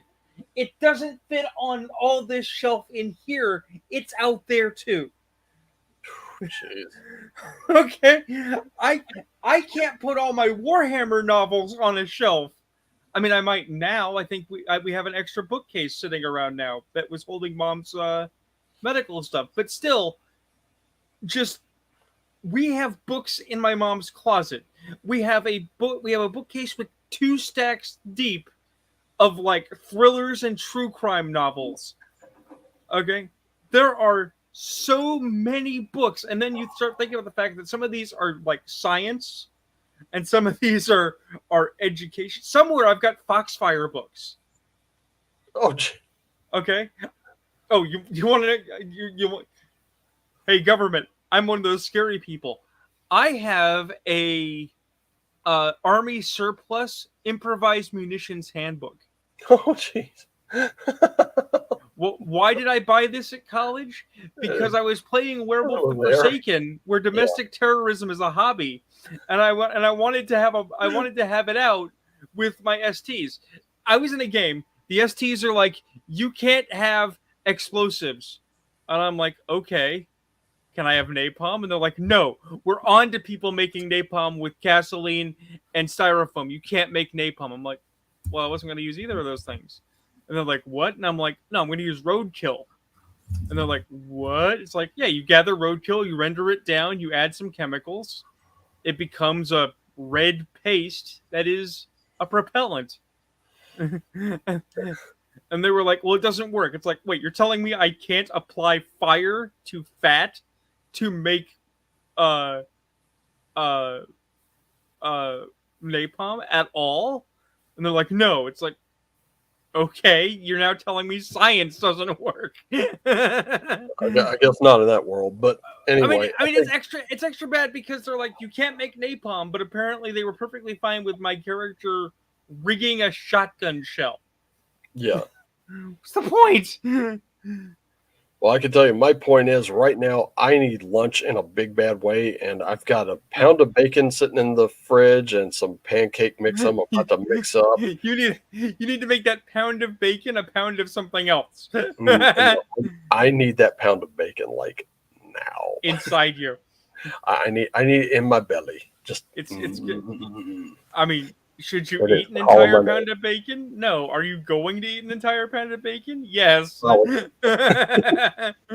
I mean, the whole pound now, no. I'm probably going to save some of that from BLTs, but hey, I don't have any tomato, but I got some lettuce, so I can make it a BL. I'm going the other way. I'm eating light because, like I mentioned, a friend of mine has invited me to his family dinner for Christmas Day. Yeah. And it's like, you don't want to go to somebody's big fancy dinner and be not hungry. Oh no, that's not nice. Yeah, and I'm getting a little hangry myself. I don't even know why Hangry. I'm hangry. I'm hangry, but I wanted to close out by saying, for those who haven't, these two links right here, get to them, do it now. You have, I think, 5 days left. I think they're concluding this at the end of the month. Don't sleep on these. Please don't do that. And if you stayed this long, this was the reward. This is the big payoff, was you got these links. So especially if you're watching this, like you're not watching it live, oh my goodness, I can't tell you how sorry you're going to be if you pass this up. But the good thing is that player's guide is always free. And that's really, if you're just looking to play, that's really all you need. But having these other books will give you so many ideas, especially if you're going to be a GM or something like that. So definitely pick those up. Pick it up. Pick up every freebie. Shit. Look, let's call it what it is. The reason WotC's worried about monetization is because they think that DMs are whales, and they think they can fool us into buying more with FOMO. Okay, yep, pretty much. Nobody's a whale. If you want to be, if you're a gamer and you want to start a collection, just start it. Start it with PDFs. Start it with physicals. Get the free while you can. How do you get the massive collection of shit that I've got? You just start one day and you don't stop. It's better than drugs. Don't get meth. Get game books.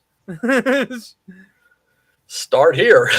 Yeah, there you go. Look at that. This is not that daunting, ladies and gentlemen. It's BX rules in this little slim package. You don't have to worry about alignment. You don't have to worry about anything. You could be a total piece of shit, as a character and play this game. It's really awesome. And they do have an updated version of this, which I have it in PDF. I don't have it in physical yet being the operative term. But the Wretchedverse offers, or the Red Room offers, really good books, in my opinion, at really great prices.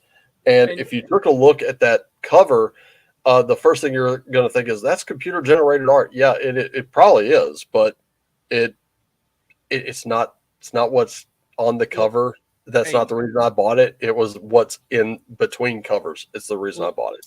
look, there's a world of difference between a big corporate entity that can afford artists choosing not to because they're cheap, and a small startup, a little small press doing digital art because it's all they can afford. Yeah. And I think this is a good thing to close out on this whole AI art thing, which I really wanted to. Now that you bring it up, I wanted to kind of avoid this, but I think it's just time that something was said about it. Okay, AI art. I can tell you this much right now. I'm gonna say this. There are two books I have in my collection right now. I'm gonna pull one of them. Yep, Wretched Verse again. This one, it's mostly stock art. Like when I flip it open to a random page, that's what it's gonna look like. This right here. And people pick this book up, which is slightly thicker. Actually, it's a lot thicker, probably about 3 times the size of Wretched Bastards. There were people that picked this up and they criticized it for using stock art. Just as well, they have a book like this, which I'm going to pull down, and this. I know these are glossy covers, but bear with me. These two books, the covers were drawn. They were done by John, the Basic Expert, and he's done artwork for them. Same with Wretched Space. Same with many other books, but they've used a lot of AI art, and it's really good stuff. Uh, in fact, Miguel from the Red Room appeared on the Basic Experts channel to talk about AI art because the Basic Expert's also an artist. He does cowpunchers. Uh, he did Atomic Punk. He did all the artwork for that. He did all the writing for that. Here's the thing: he's not worried about it. He's not shook up by it. So there's a lot of posturing that's been going on, and I want to address this. And I think this is also the reason I didn't do a live stream when I know I promised one and didn't deliver on it because it was going to be me angry ranting, and no one really wants that. But here's what I have to offer for these companies. Chaosium, I'm going to absolutely pick on you because you deserve it. In I'm my I'm so Watsy also, they're not immune. I don't think they've released a public statement on this, but yeah, I'm gonna pick on them too. I'm so Catalyst curious Game is what also gonna get it. I'm so curious what Chaosium did because I didn't read the thing because I knew it was going to be stupid, but I do want to know what they did. Okay, here we go. So, Chaosium, Catalyst Games, whichever one of you companies released a statement going, if it's not made by human hands, we won't do it. Well, no shit, assholes. You had the fucking budgets. Let us not forget, for those of you who were fawning over Chaosium just recently, you need to understand something. These sons of bitches released a character sheet for Call of Cthulhu. Your character is set in the 1920s and 30s. Let's not forget that. These Zzer, Zim, Zich, whatever pronouns did not exist back then. This is a modern construct that you are shoehorning into someone's character sheet. I did an entire video on it called the Chaosium Character Sheet Show. And guess what? Those of you that were saying, oh, that's great, they're not going to use AI art. They won't use that stuff, which I am against. So now I will buy more books from Chaosium. Motherfucker, they were calling you a Nazi for the same reasonable argument. And I hope for your sake that they have abandoned that because that's what they thought of you when you were saying, we're not going to use those because in the 1920s and 30s, that wasn't a thing. People lived by male, female. They were binary. There was no problem with it. And you're going to sit there and listen to either Chaosium or their adherents go on at you about what a terrible person you are, how non inclusive you are, because you had a reasoned argument. Guess what else was made by human hands? Dragonlance, Shadow of the Dragon Queen, asterisk. Yeah, that was made by human hands. Did we not see how reasonable arguments were reacted to rather childishly by the artist? This wasn't even directed at her, and she acted like a total child. Red Room has never once given you any shit about your role playing game habits. They just said, we're not going to take part in this shit. And yeah, they've been anti Sparkle Troll or whatever you want to call it. I call them Screech Lords because that's what they do. Let's also not forget Catalyst. Catalyst just fired Blaine Pardoe for writing for like Fox News and some other conservative outlets, all the while hiring artists to do art for them. They never paid them, by the way. They're like, well, your check got lost. But somehow they found, what was it, hundreds of thousands to renovate their space. People, these companies, they support all kinds of bad behavior. I know of one other company, and I'm not at liberty to talk about them, but I can tell you this much right now. I bought from them once, and when I found out what they did, I only bought from them once. I left it at that. So my friend David is a photographer who does erotic photography, and he's really concerned about his bottom line. Okay, as well he should be. And he and his fellow artist types are really concerned about their bottom line, right?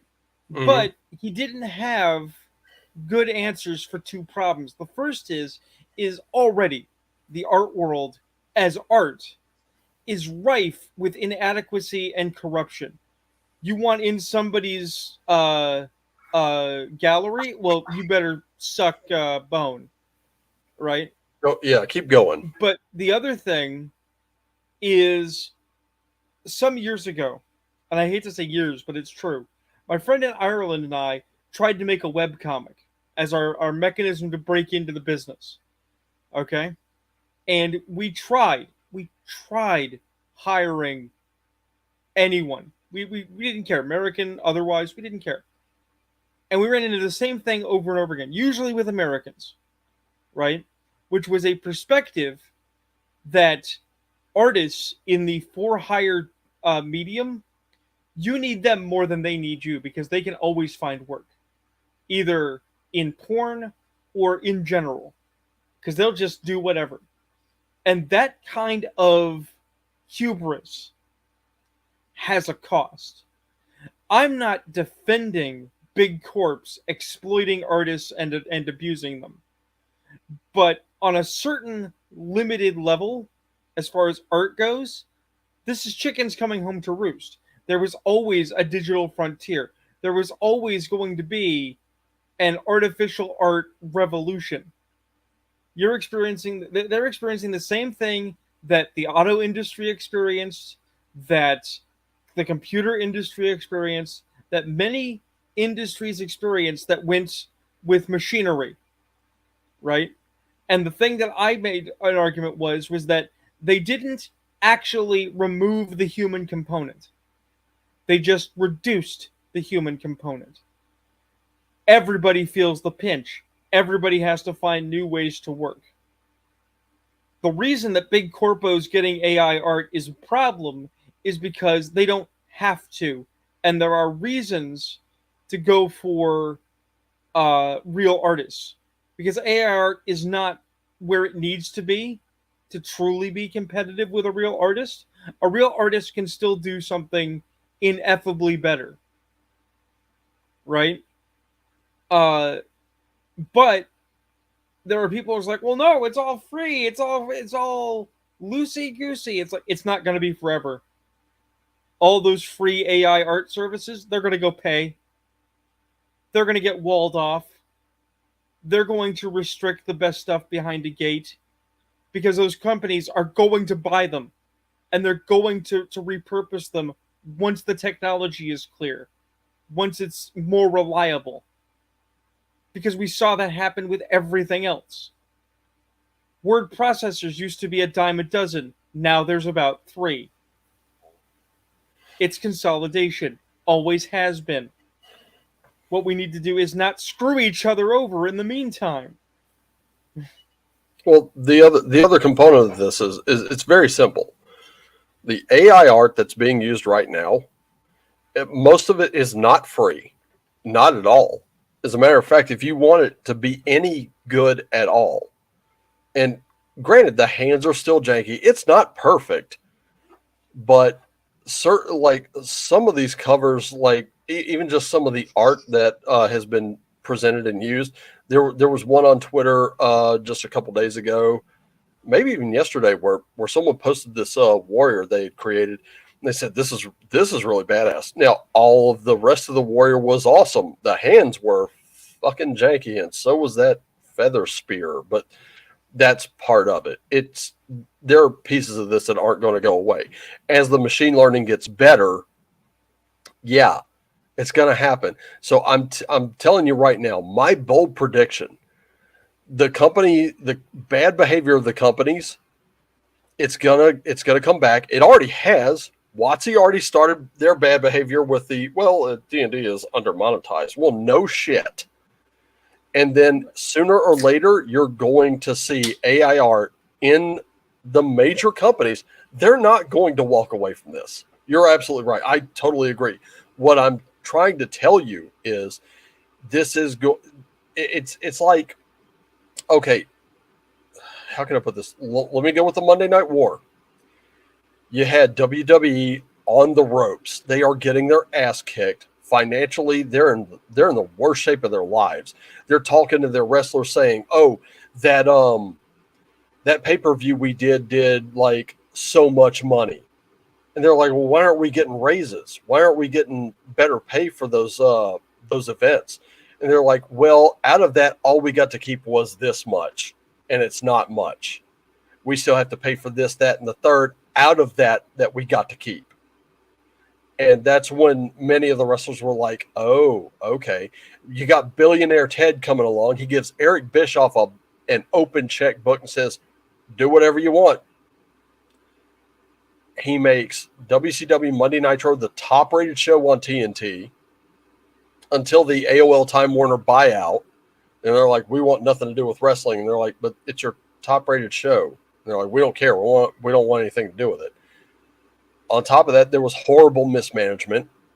There was tons of favoritism around. There was favor nation status, guaranteed contracts, all this shit, all this high-level shit that caused them to go under. And meanwhile, everybody else is seeing this, and they're flocking over to WWE, who changed their tactics.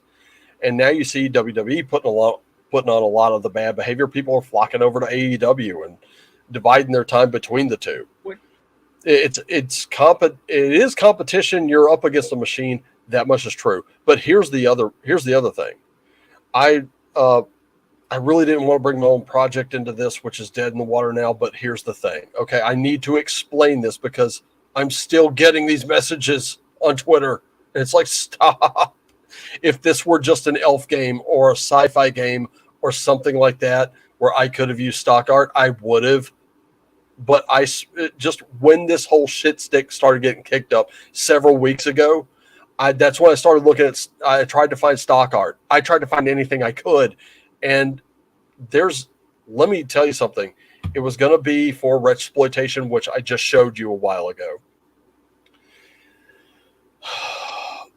Whereas Knuckles of Steel was kind of your blaxploitation Shaft mixed with a little Wuxia Kung Fu, or the Memorial Orpheum Lofts. The Sisters of the Seven Sins was like nunsploitation, stuff like that, where they have those kinds of scenarios. In Wretched Depravity, it was more like your slasher flick.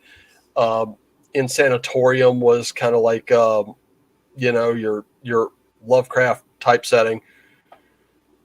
This was going to be more of your chained heat, under lock and key, those kind of movie settings, 99 Women, The Big Bird Cage, that sort of thing. That this is such a narrow little piece of niche property that there's hardly anything that would have worked.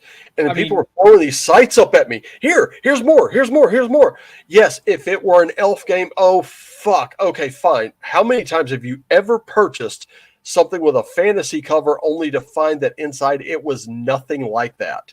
That's called false advertising. That I can't do.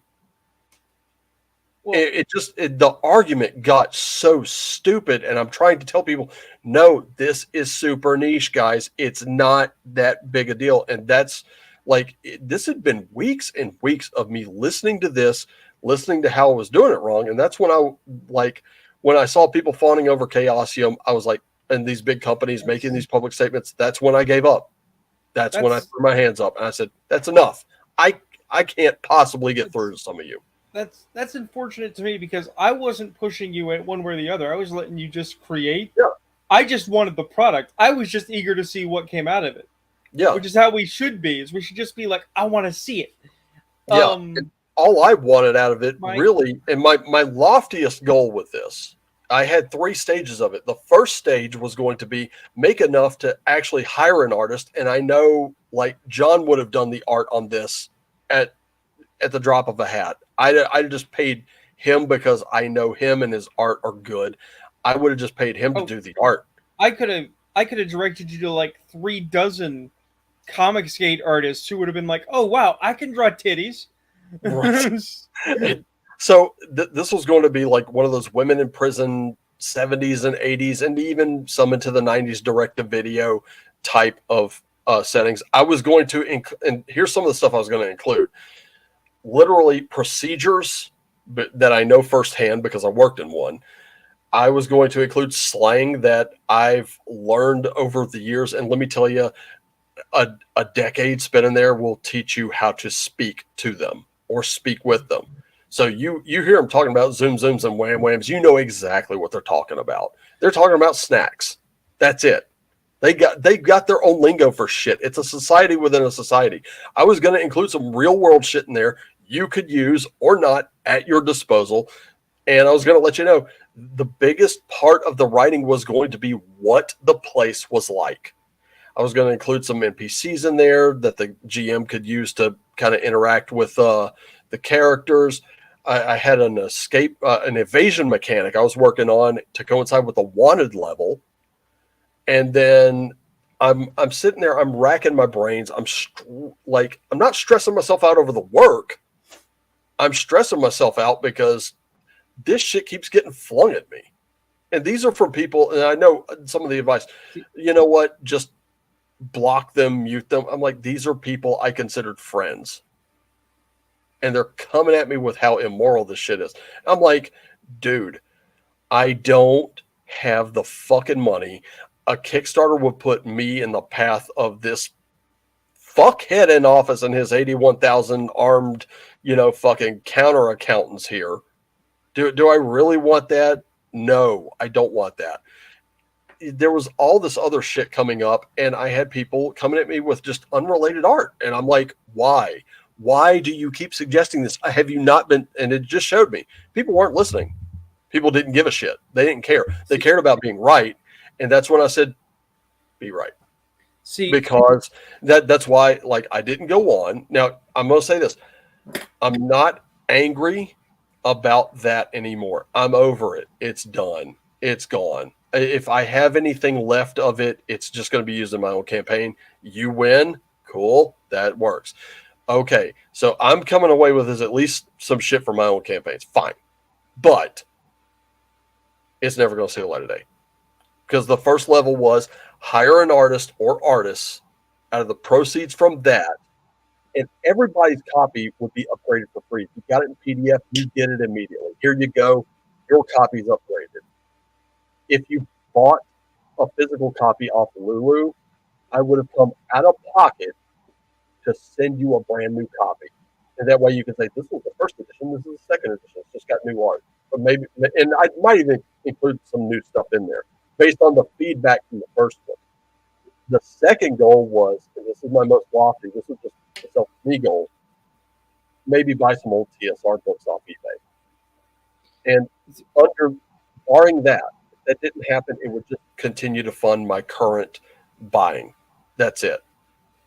That's all I really wanted out of the deal. I wasn't looking to become rich. I in fact, the whole point of the AI art, and I even had something worked out with another guy who would have done some non-exclusive art for me. The whole purpose of it was just to kind of throw this out there because I'd been asked to do it. It was an honor to do it. It was an honor to be asked, and I still consider it so. So the whole purpose was to keep the cost low because if I started doing all these, let me tell you something. I think the most expensive book out of the bunch is, I think, Wretched New Flesh. And I think that's like maybe $35. Did anyone else want to come nearly $50 out of pocket for a setting for Retchploitation? I don't think anyone would. I mean, I would, but I'm that kind of crazy. That's why you and I hang out. Okay, so crazy aside, I don't think I think people will be looking at Retchploitation, which costs like almost $20 for a physical copy, and they'd be looking at my book going, "What the fuck?" But see, that's the thing. Where my perspective comes from, okay, is we saw this happen before, and people seem to have forgotten it, right? There was this thing called the Disney Golden Age, all these great Disney films, right? And then this little company got bought called Pixar. They did this little movie called Toy Story that was so phenomenally successful that Disney fired their entire 2D animation staff. All of those people got fired, right? Jobs that were reliable for 50 years, 90 years were now gone, right? But those people didn't lose their jobs because of that. Pixar actually didn't kill them because that level of CGI was not actually doable outside of Disney. You know what killed those people's jobs? You know what actually killed those people's livelihoods and they had to go to commercial art and other things?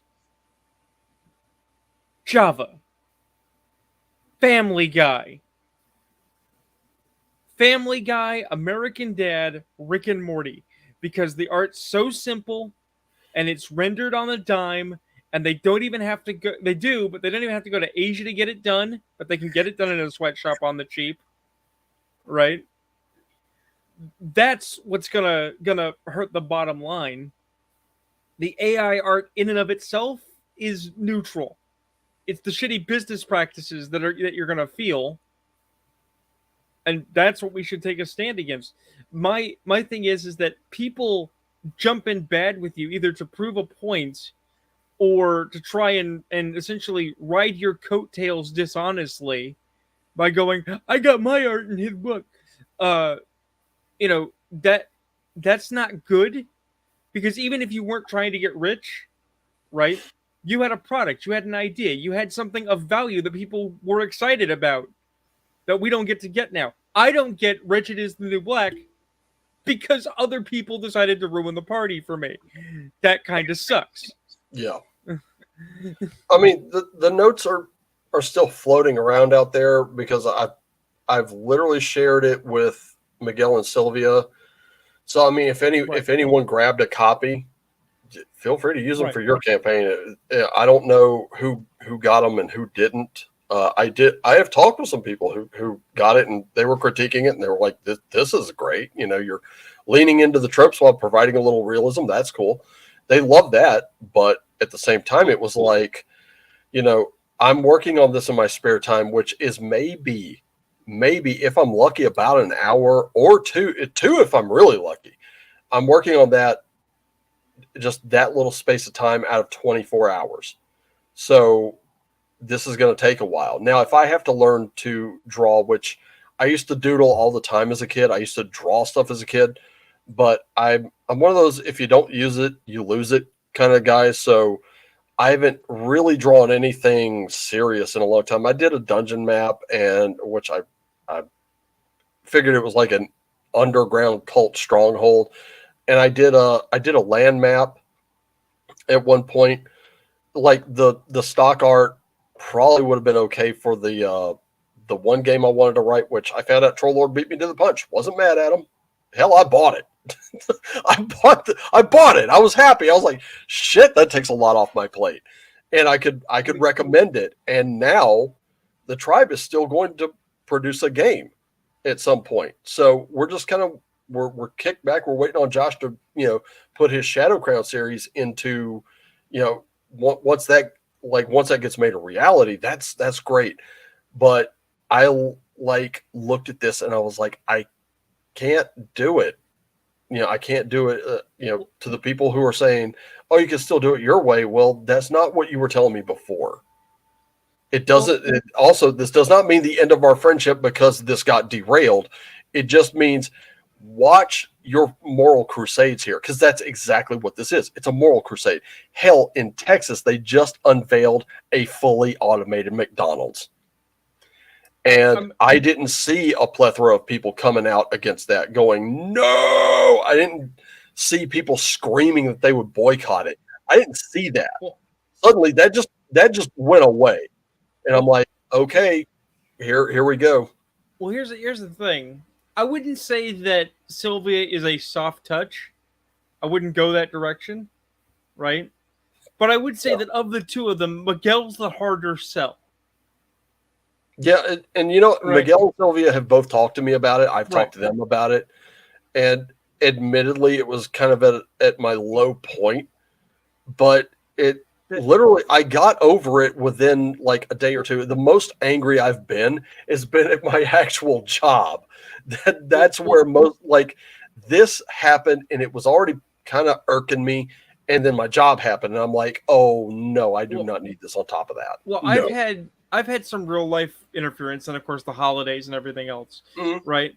But right when Wretched time for this to all happen. Right when Wretched Darkness was announced, right? I grabbed Wretched Bastards because I understand fantasy a little better than Wretchploitation, right? And I ground out 2,400 words of a document for what if you wanted to play vampires and Wretched Bastards, right?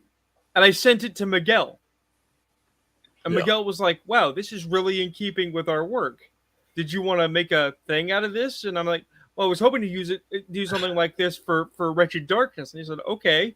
Yeah. And I've still got it. I could, with some desktop publishing assistance, I could put this thing on the market immediately. Yeah. Right? Yeah. But here's the thing. I didn't try to hem myself onto your work and be like, hey, no, man, you got to do this so that I can get the introduction and then I can get in and be like, yeah, there's my thing. It's like, no, I just was a fellow game maker and gamer who was like, oh, that sounds awesome. Exploitation in a prison. I was really enthusiastic because it's like, hey, you and me, we're both doing our own thing, but we're both trying the same venue, and these guys are really open. This is going to go places. This is going to do things. I want Wolfgar and Joe working on a thing. Do I know what it is? No, but I want to see it. Right? And to answer your question, no, I haven't gotten a copy of the Wretched Darkness RPG yet. I don't think it's done yet. Yeah, I have seen some people on the MeWe chat say that it's awesome. I haven't seen it yet. All I've seen is this. I've got this document here. Well, actually, I closed it, so I'll have to bring it up again. But I have the section on the tarot. So I don't know if they just kind of went ahead without me on that. If they did, that's fine, because Miguel actually kind of nailed it. I mean, there were like maybe a few minor tweaks I'd make, but even without those tweaks, it's still good. I could still house rule those things. But no, I haven't gotten that one yet. Hey, something interesting before we call this genius. Yeah. In this little vampire thing that I wrote. Yeah. First and foremost, vampires come from elves. humans wanted to be immortal, so they thought maybe if we capture elves and drain them of their vital essences, we can live forever. Oh, that's interesting. So they drank the elves, became vampires, and then found the only way they could keep going was either to drink more elves or drink other humans. Oh, but it reminds me a little bit. There are certain vampire tropes that come up where mythologies tend to differ. For example, John Carpenter's Vampires, which happens to be one of my favorite movies. I even liked the sequel with John Bon Jovi in the lead. I did. I mean, the book is better, but yeah. Yeah. I haven't read the book. I probably should. And he says, got it yesterday and it rocks. I can't wait. I can't wait because I will probably end up buying a copy because you know me. I've even bought Wretched Apocalypse. I just don't have it, and I don't have the physical copy yet. I will though. I tend to buy just about everything they put out because I'm a fan, son. But anyway, the what? Oh, that really isn't a good idea.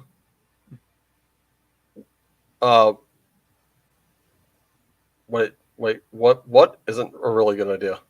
I don't know. But anyway, the mythology of vampires was that this was part of some reverse exorcism that Valak was a part of, and that's how he became a vampire, and he's the master vampire. There are tons of master vampires. They're all searching for this fucking cross. Oh, the draining elves. It's an interesting take. It's one I'm really willing to see.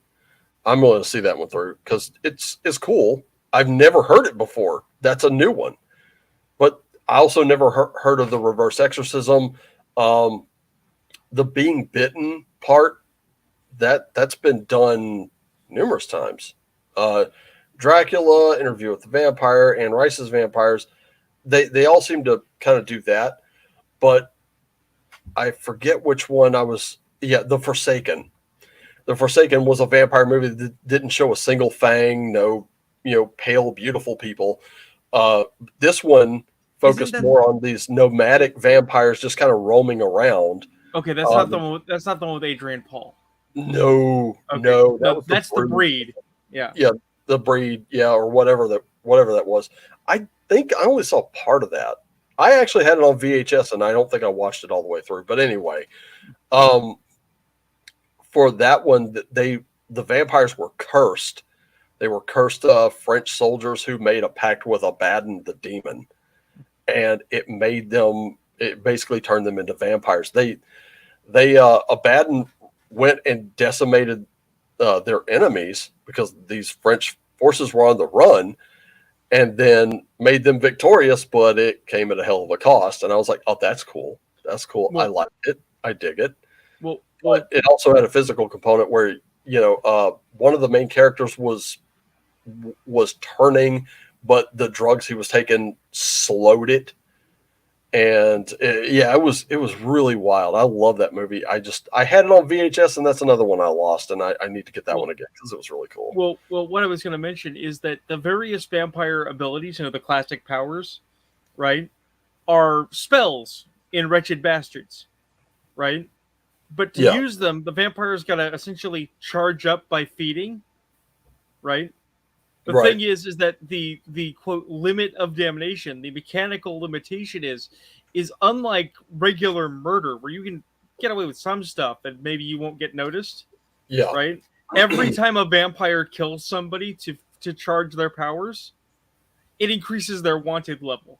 Oh shit. Because people notice vampire murders. Yeah, they do. Hopefully.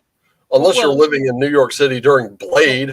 Well, that's the thing. This is Wretched Bastards, which is a fantasy setting, so people believe in vampires and are looking for them, right? So if you go around and you just eat everyone and you're a glutton, it's like, no, DMs are encouraged to both encourage and exploit gluttonous behavior. It's like, yeah, go ahead, eat him. I won't send hunters after you, I promise. Idiot. Of course I'm going to send hunters after you. What the fuck are you talking about? Which will, of course, drive you to do more and more awful things because that's wretched. That's being a wretched bastard. And on top of that, if you move it into wretched country, which is possible, I told a story which I can tell again if no one's heard it, but my dad told me just how far removed I am from the days of the Wild West, and it's not. It's maybe one or two generations. It's not that far. Yeah. It's wild to me that that's as far removed as I am, but it's still there. You can move it into wretched country because back then, in those days, you could shoot a man dead, get on your horse with just a little gear, ride 50 miles into the next town, tell them you're someone completely different, and that's who you were. There wasn't any checking IDs back then. No, nobody's running around with a driver's license for a fucking cart. You know, that was just how it was. And yeah, you might have bounty hunters after you, but it would take a while. It would take a while for them to find you. And by then you could have settled into a normal life somewhere. And you could have vampires in that game, maybe drain a couple of the women at a brothel and move on. Because, people were kind of nomadic during the days of the West. Move it into Wretched Epoch. Whoa, shit. You've got a cultist in there, too? That's going to get wild. Wretchploitation, Hammer horror films, ladies and gentlemen.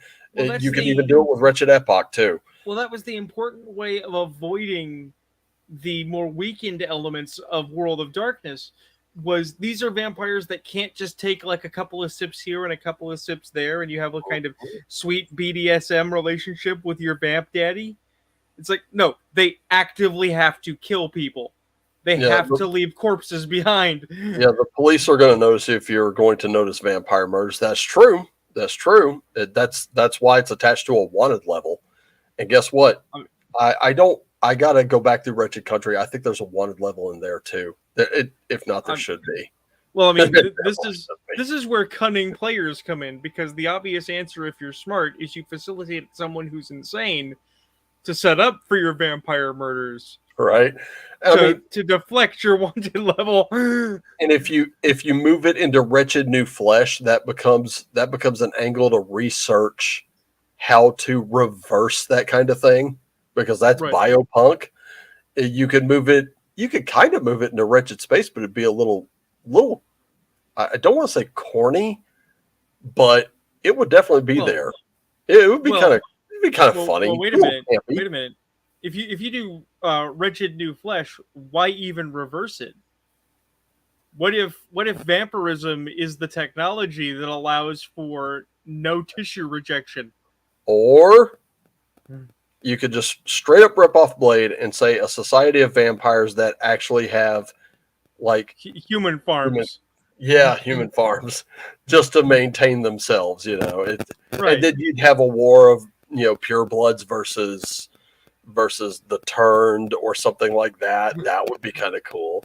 Look, I don't know. I think Miguel. I know Miguel has he has this disdain for vampires at times, but I think there's a bit of a missed opportunity. I don't know about you other old bloods, but I'm tired of these sparkle fangs coming into our environment and pretending to be vampires for style. It's rude. He said sparkle fang, you stupid. I thought you were going to say something else, but when you called it fangs instead of what else, I thought at first I went, oh shit, and then he sparkle fangs. Oh my god, that's hilarious. It goes right along with what Grim Jim was saying in Actual Fucking Monsters, when sparkly vampire superheroes that are so pretty. No. Fuck no on toast. Miss me with that shit. My Little Pony sparkly vampires. Yeah. Oh, I got it thrown out of a My Little Pony game.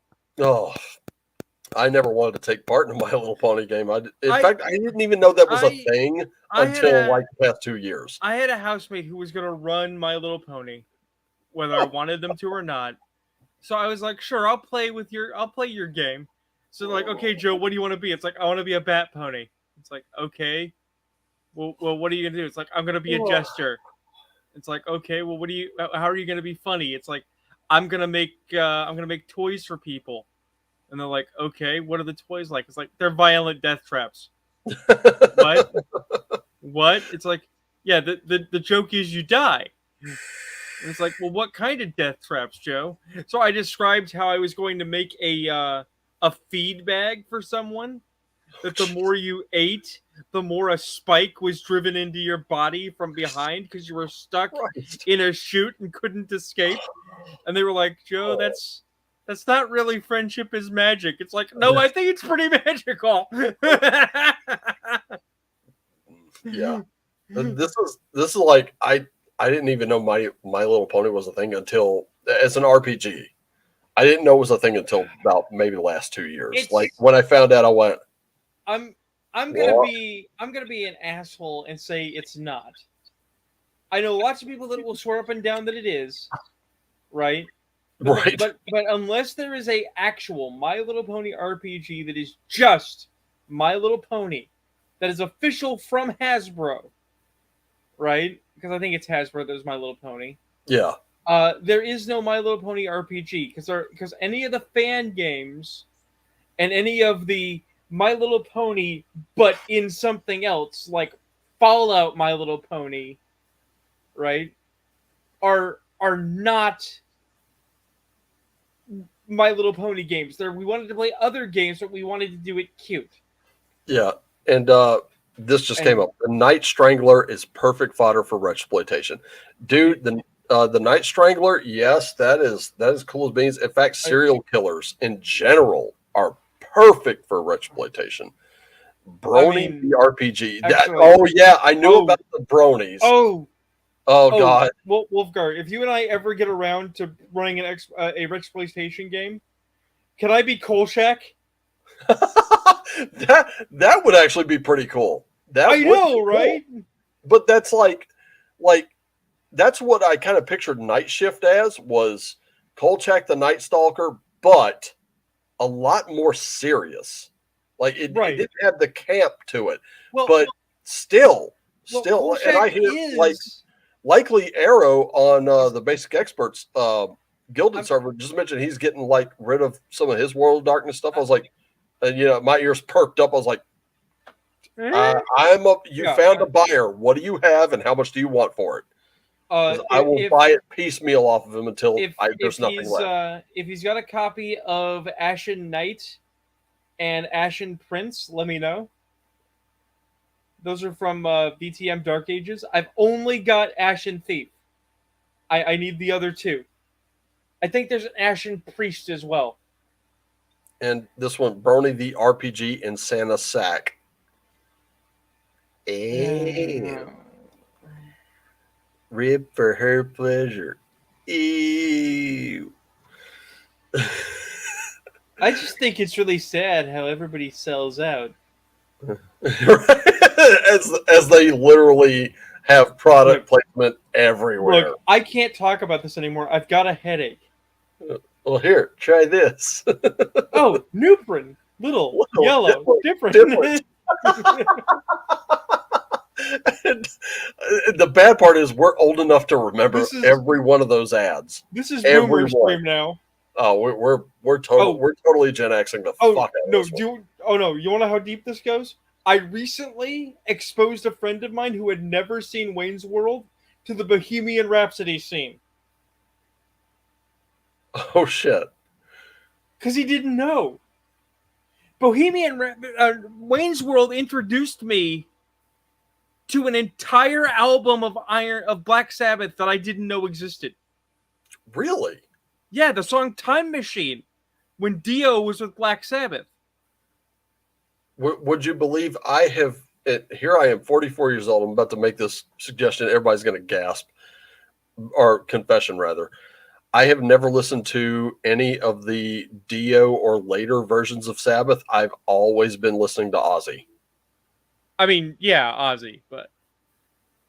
Give me a second. I'm going to send you this for your private viewing, listening, what have you. Okay.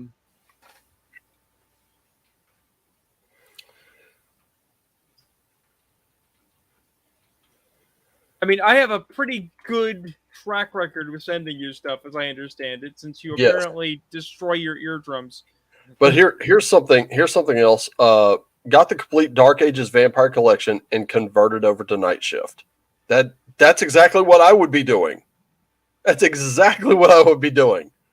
It is just, I mean, Ogres is a great system, and to be able to play these World of Darkness games, as old school is just fucking fascinating to me. I would love to do something like that.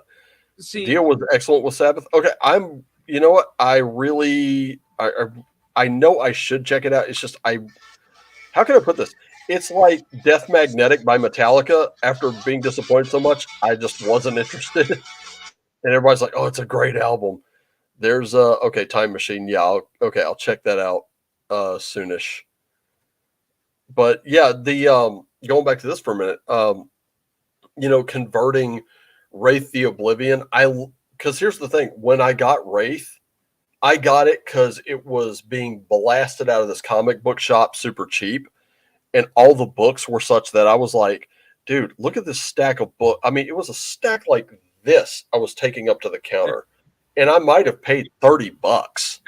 as an aside, that is my phone, and that is my ringtone being "Can I play with madness?" My But my alarm is "Run for the hills." So but anyway, well, like when I got these games, I think I fell in love more with the concepts than the mechanics. That's really kind of like, for some it's art, for others it's mechanics. For me, it's always going to be concept, because if the concept doesn't interest me, the mechanics and the art won't fucking save it. Some have bad mechanics, you can work around that. Some have terrible art, you can work around that. As a matter of fact, I said this before and I'll say it again. When I first saw For Golden Glory, it was a very fleeting thought, and I'll tell you how quickly this process went. I started looking through it, the PDF, and I said, this is some of the laziest shit I've ever seen for art, because he was using nothing but stock art. But it went from, this is the laziest shit I've ever seen, to actually it kind of fits. And then to, wow, they've really cleaned the rules up. This is really, I really wish I had, I really wish I'd had this years ago when I wanted to play second edition again. And then the artwork grew on me and I was completely fine with it. For Wretched Epoch, it was like, this fits. It's stock art, but it fits. This is why New World of Darkness makes me angry. Not because there's anything wrong with New World of Darkness. Okay? Mm-hmm. But back when I was a younger person, I found World of Darkness in 92, right? Mm-hmm. And ran immediately into the totem pole. People in old school World of Darkness were shitty. Okay? So for the longest time, I didn't do World of Darkness at all. People finally got me to ease up and try Masquerade. And I had some fun, right? Yeah. But digging into that lore, it is so half-ass. The rules are half-ass. The lore is half-ass. There is so much that could be really good if they gave a shit, and they clearly did not. Whether or not it's because they were just having cocaine and prostitutes, who knows? Okay, so new world drops, and I'm like, well, all right, I'll check it out, whatever, right? But I checked it out early. It was just a blue book. Yeah. It was just core rules, and right. this was I a think game. That's the one I had. It came out around the same time as Requiem. Right, but this was a game designed from the get-go to be internally consistent, right? And to make reputable or repeatable horror games, right? That actually got into the deeps of horror, the personal elements of horror. They didn't just pay lip service to it. They actually went, you might have to do some awful things and you might feel bad about it, and those things might be creepy, right? And I was just like, this is my game. I could do this forever. I was a GM for it in a week.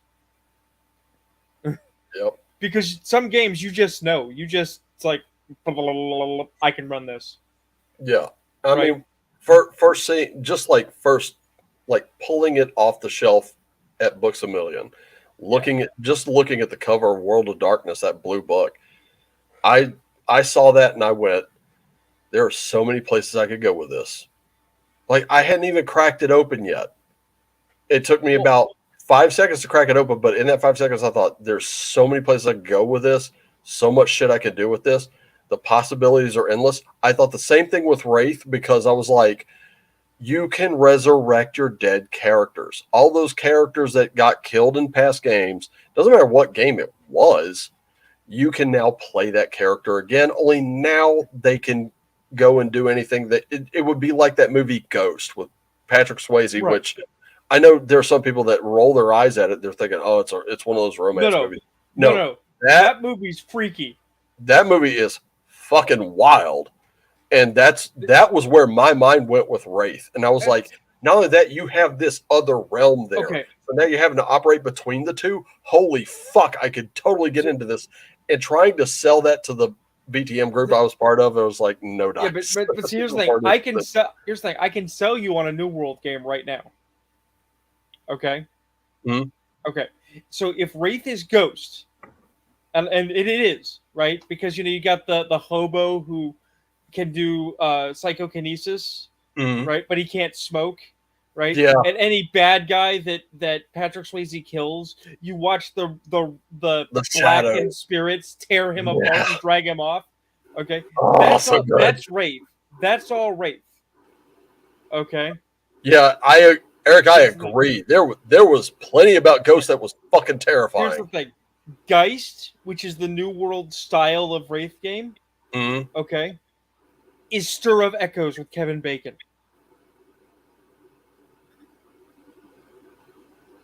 Oh, that's fucking wild. Right? And it's specifically you play Kevin Bacon. You Yeah. die, you come back. Now there's a thing with you that you brought back with you that wants you to do things for it. But you don't understand what it wants, and it's getting more and more pissed off. You're not holding up your end of the bargain. Mm. But I thought like with Stir of Echoes, that one was more about Kevin Bacon underwent some kind of hypnosis and He then right. comes out. He The fuck underwent did you do to me? he underwent hypnosis that allowed him to see a ghost, but he didn't understand he was seeing a ghost. Whereas his son, who was born with the talent, quote, had a better flashlight because it was natural for him, but he couldn't like turn it off. He could hear He all couldn't the explain ghosts, it. Yeah. right? But that's the thing. It still works for Geist because you have that scene where the wife is freaking out because her husband's losing his mind, right? So she seeks out the cop, right? Who comes Mhm. out into the alleyway to talk to her. What's he's dressed in? He's not dressed in his cop uniform. He's not dressed in normal clothes. He's like dressed in voodooist regalia, right? And he's standing around a burning trash can with other people who are just like these weird folks in the corner that don't want to talk to anyone because the ghosts will find them, Yeah. right? That's Geist. Most guys don't give a shit about, or most bound as they call themselves, don't give a shit about ghosts.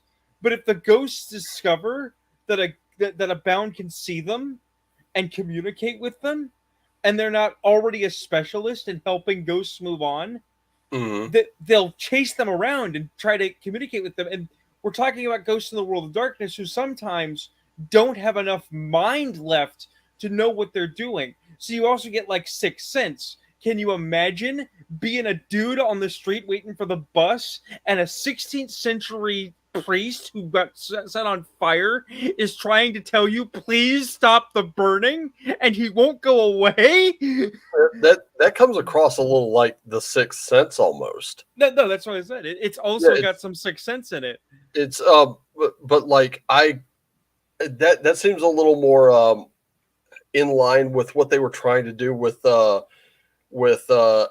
the Fallen, where God was like this gigantic machine, which I was like, oh, No. That's not Demon the Fallen. That's Demon the Descent. okay, Demon the Fallen is old world. That's where the Judeo-Christian God hates you, and demons actually love you, but demons are stupid. yeah, and it's like that. What I loved about Wraith was you actually had two realms it to operate in. You had that spirit realm, and then you also had the realm of the living, and you were kind of right caught in between. You're in being hunted by reapers. You're being, so now you've got in two. You're kind of getting it from both ends, and I thought that was cool as a challenge. In Geist, there's still an underworld, but it is way more of the classic underworld. Yeah, There's no Cerberus in it, right? right. But there are strange realms of death down there, and there are deathly entities, right? And if you dig into the deep lore, right, it's because, oh wait, ancient humans screwed up the planet, the reality doesn't work right anymore, and no one goes to heaven. Or at least they do, maybe, but nobody who's here can tell you about it. All right, Eric. Merry Christmas, Happy Yule, whatever it is you celebrate. We'll see you later. Well, quite frankly, Wolfgar, you got to go too because you need that bacon. I need that bacon. You need that bacon. I need pancakes and bacon like bacon.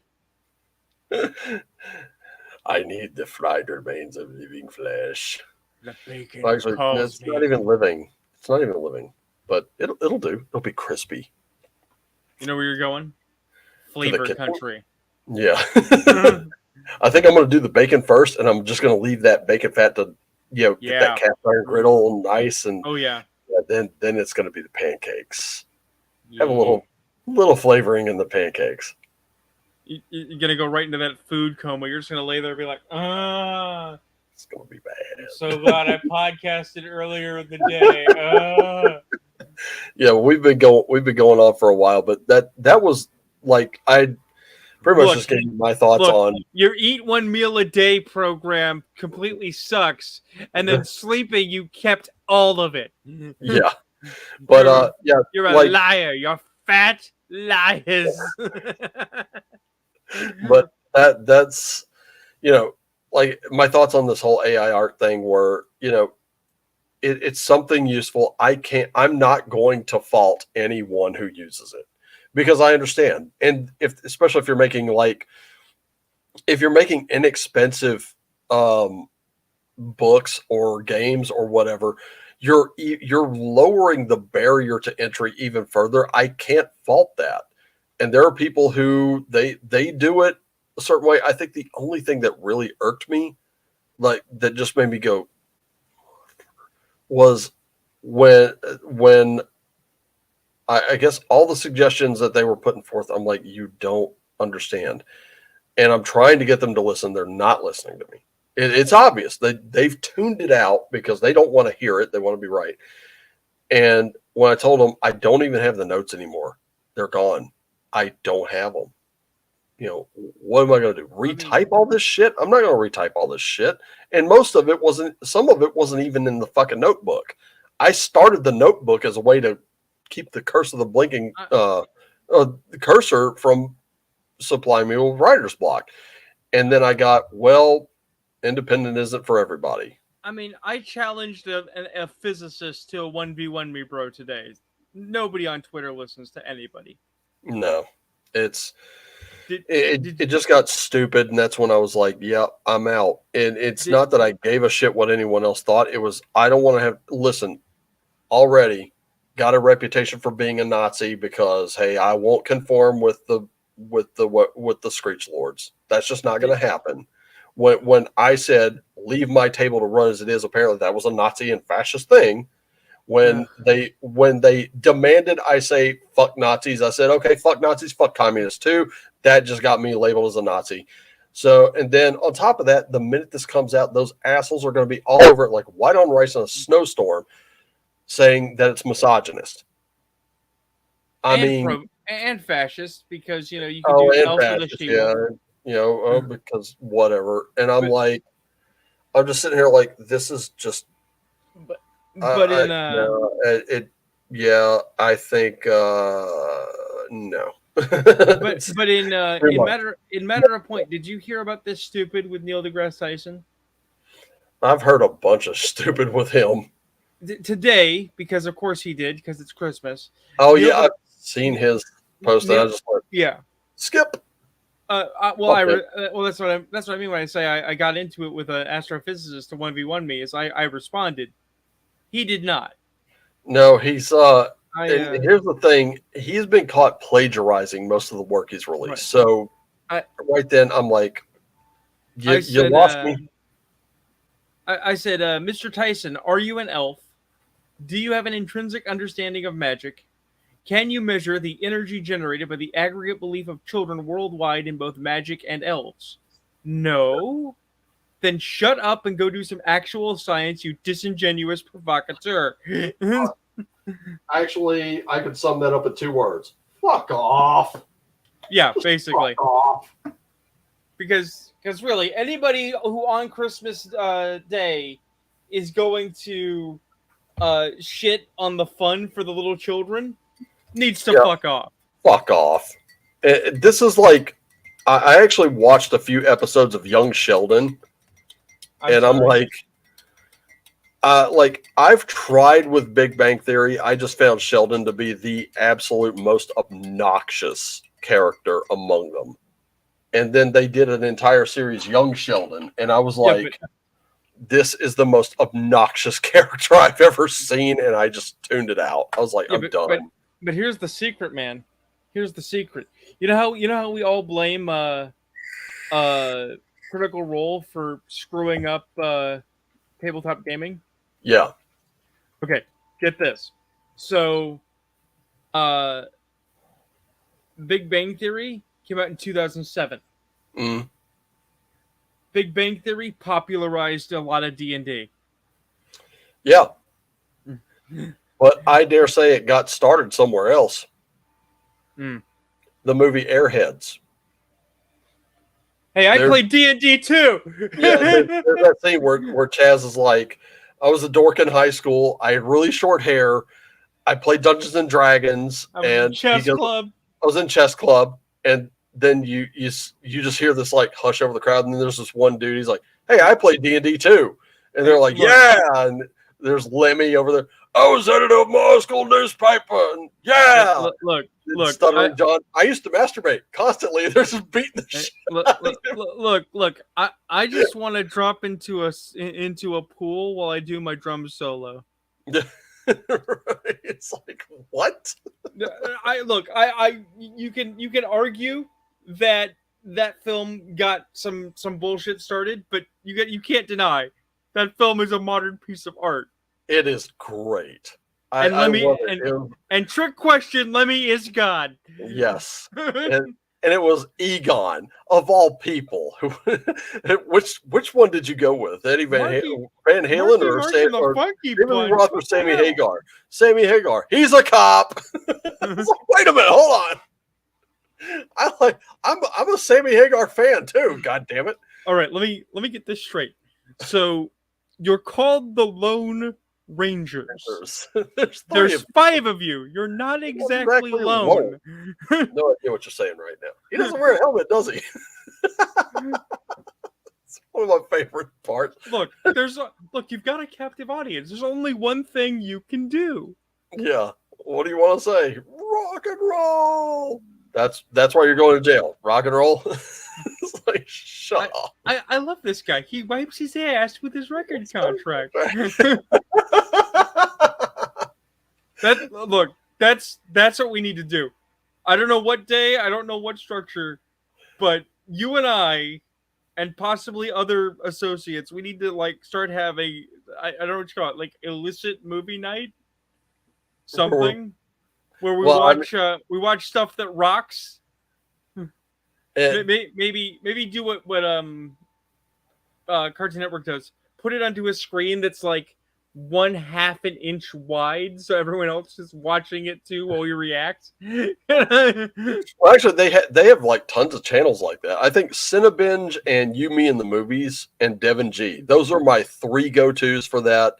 I love CinemaSins. That's a great channel. And I can't remember who else I watch, but my friend Josh and I had a plan. We never did it because resources were not available. But we wanted to do movie reviews, right? We were going to watch vampire movies as a pair of crusty elder vampires from the world of darkness.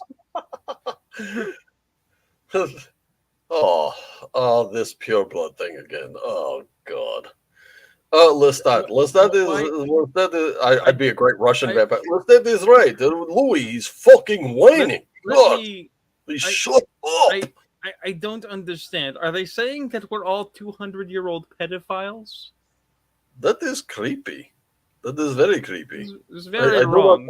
No, everyone I have ever seduced has been above the age of 21. Everyone. I check IDs.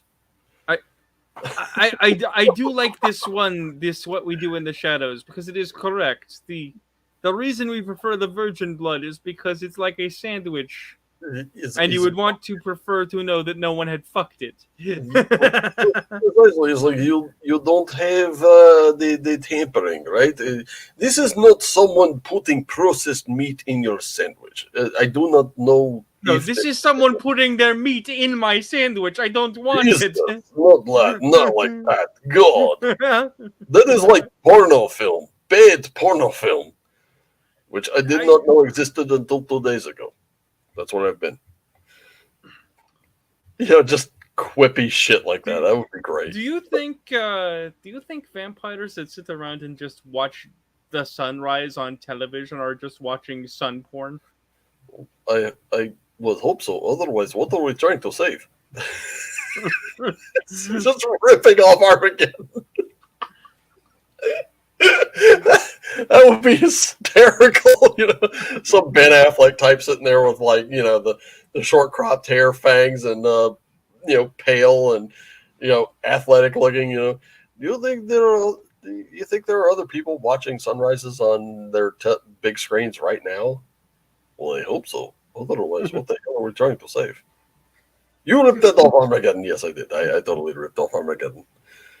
Was almost in Armageddon, but could not do daytime scene.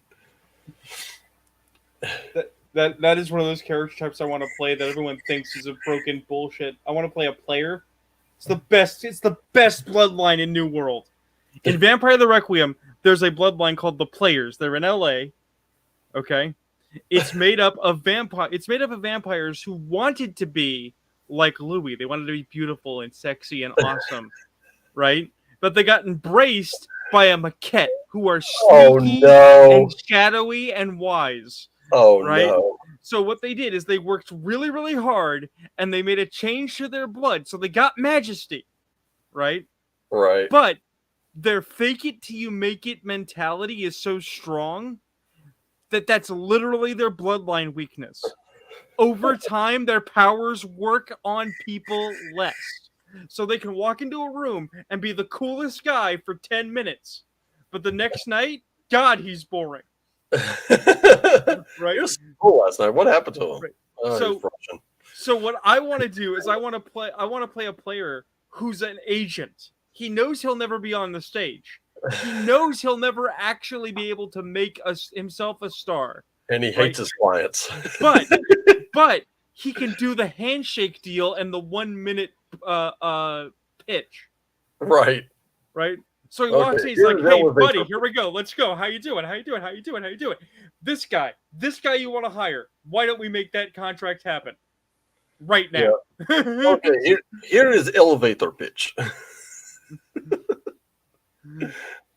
Or you have the German vampire who doesn't exactly sound masculine. He's like, "All right, here is the elevator pitch for this lovely actor right here. Yes, you are tell really me on pitch. I need to know. Just hear me out. I know plenty of designers who will come on. You see all these clothes? They're designer clothes. Who made them? I did. Because I absolutely love the lines. I love the form, flattering fit of this. Did you use the special leather? No.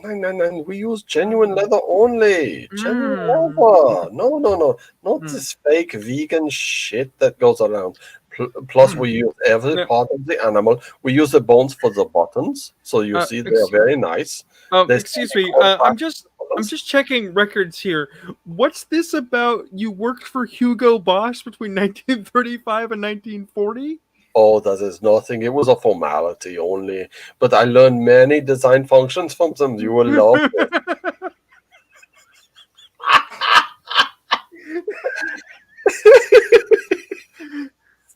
This is getting stupid very quickly.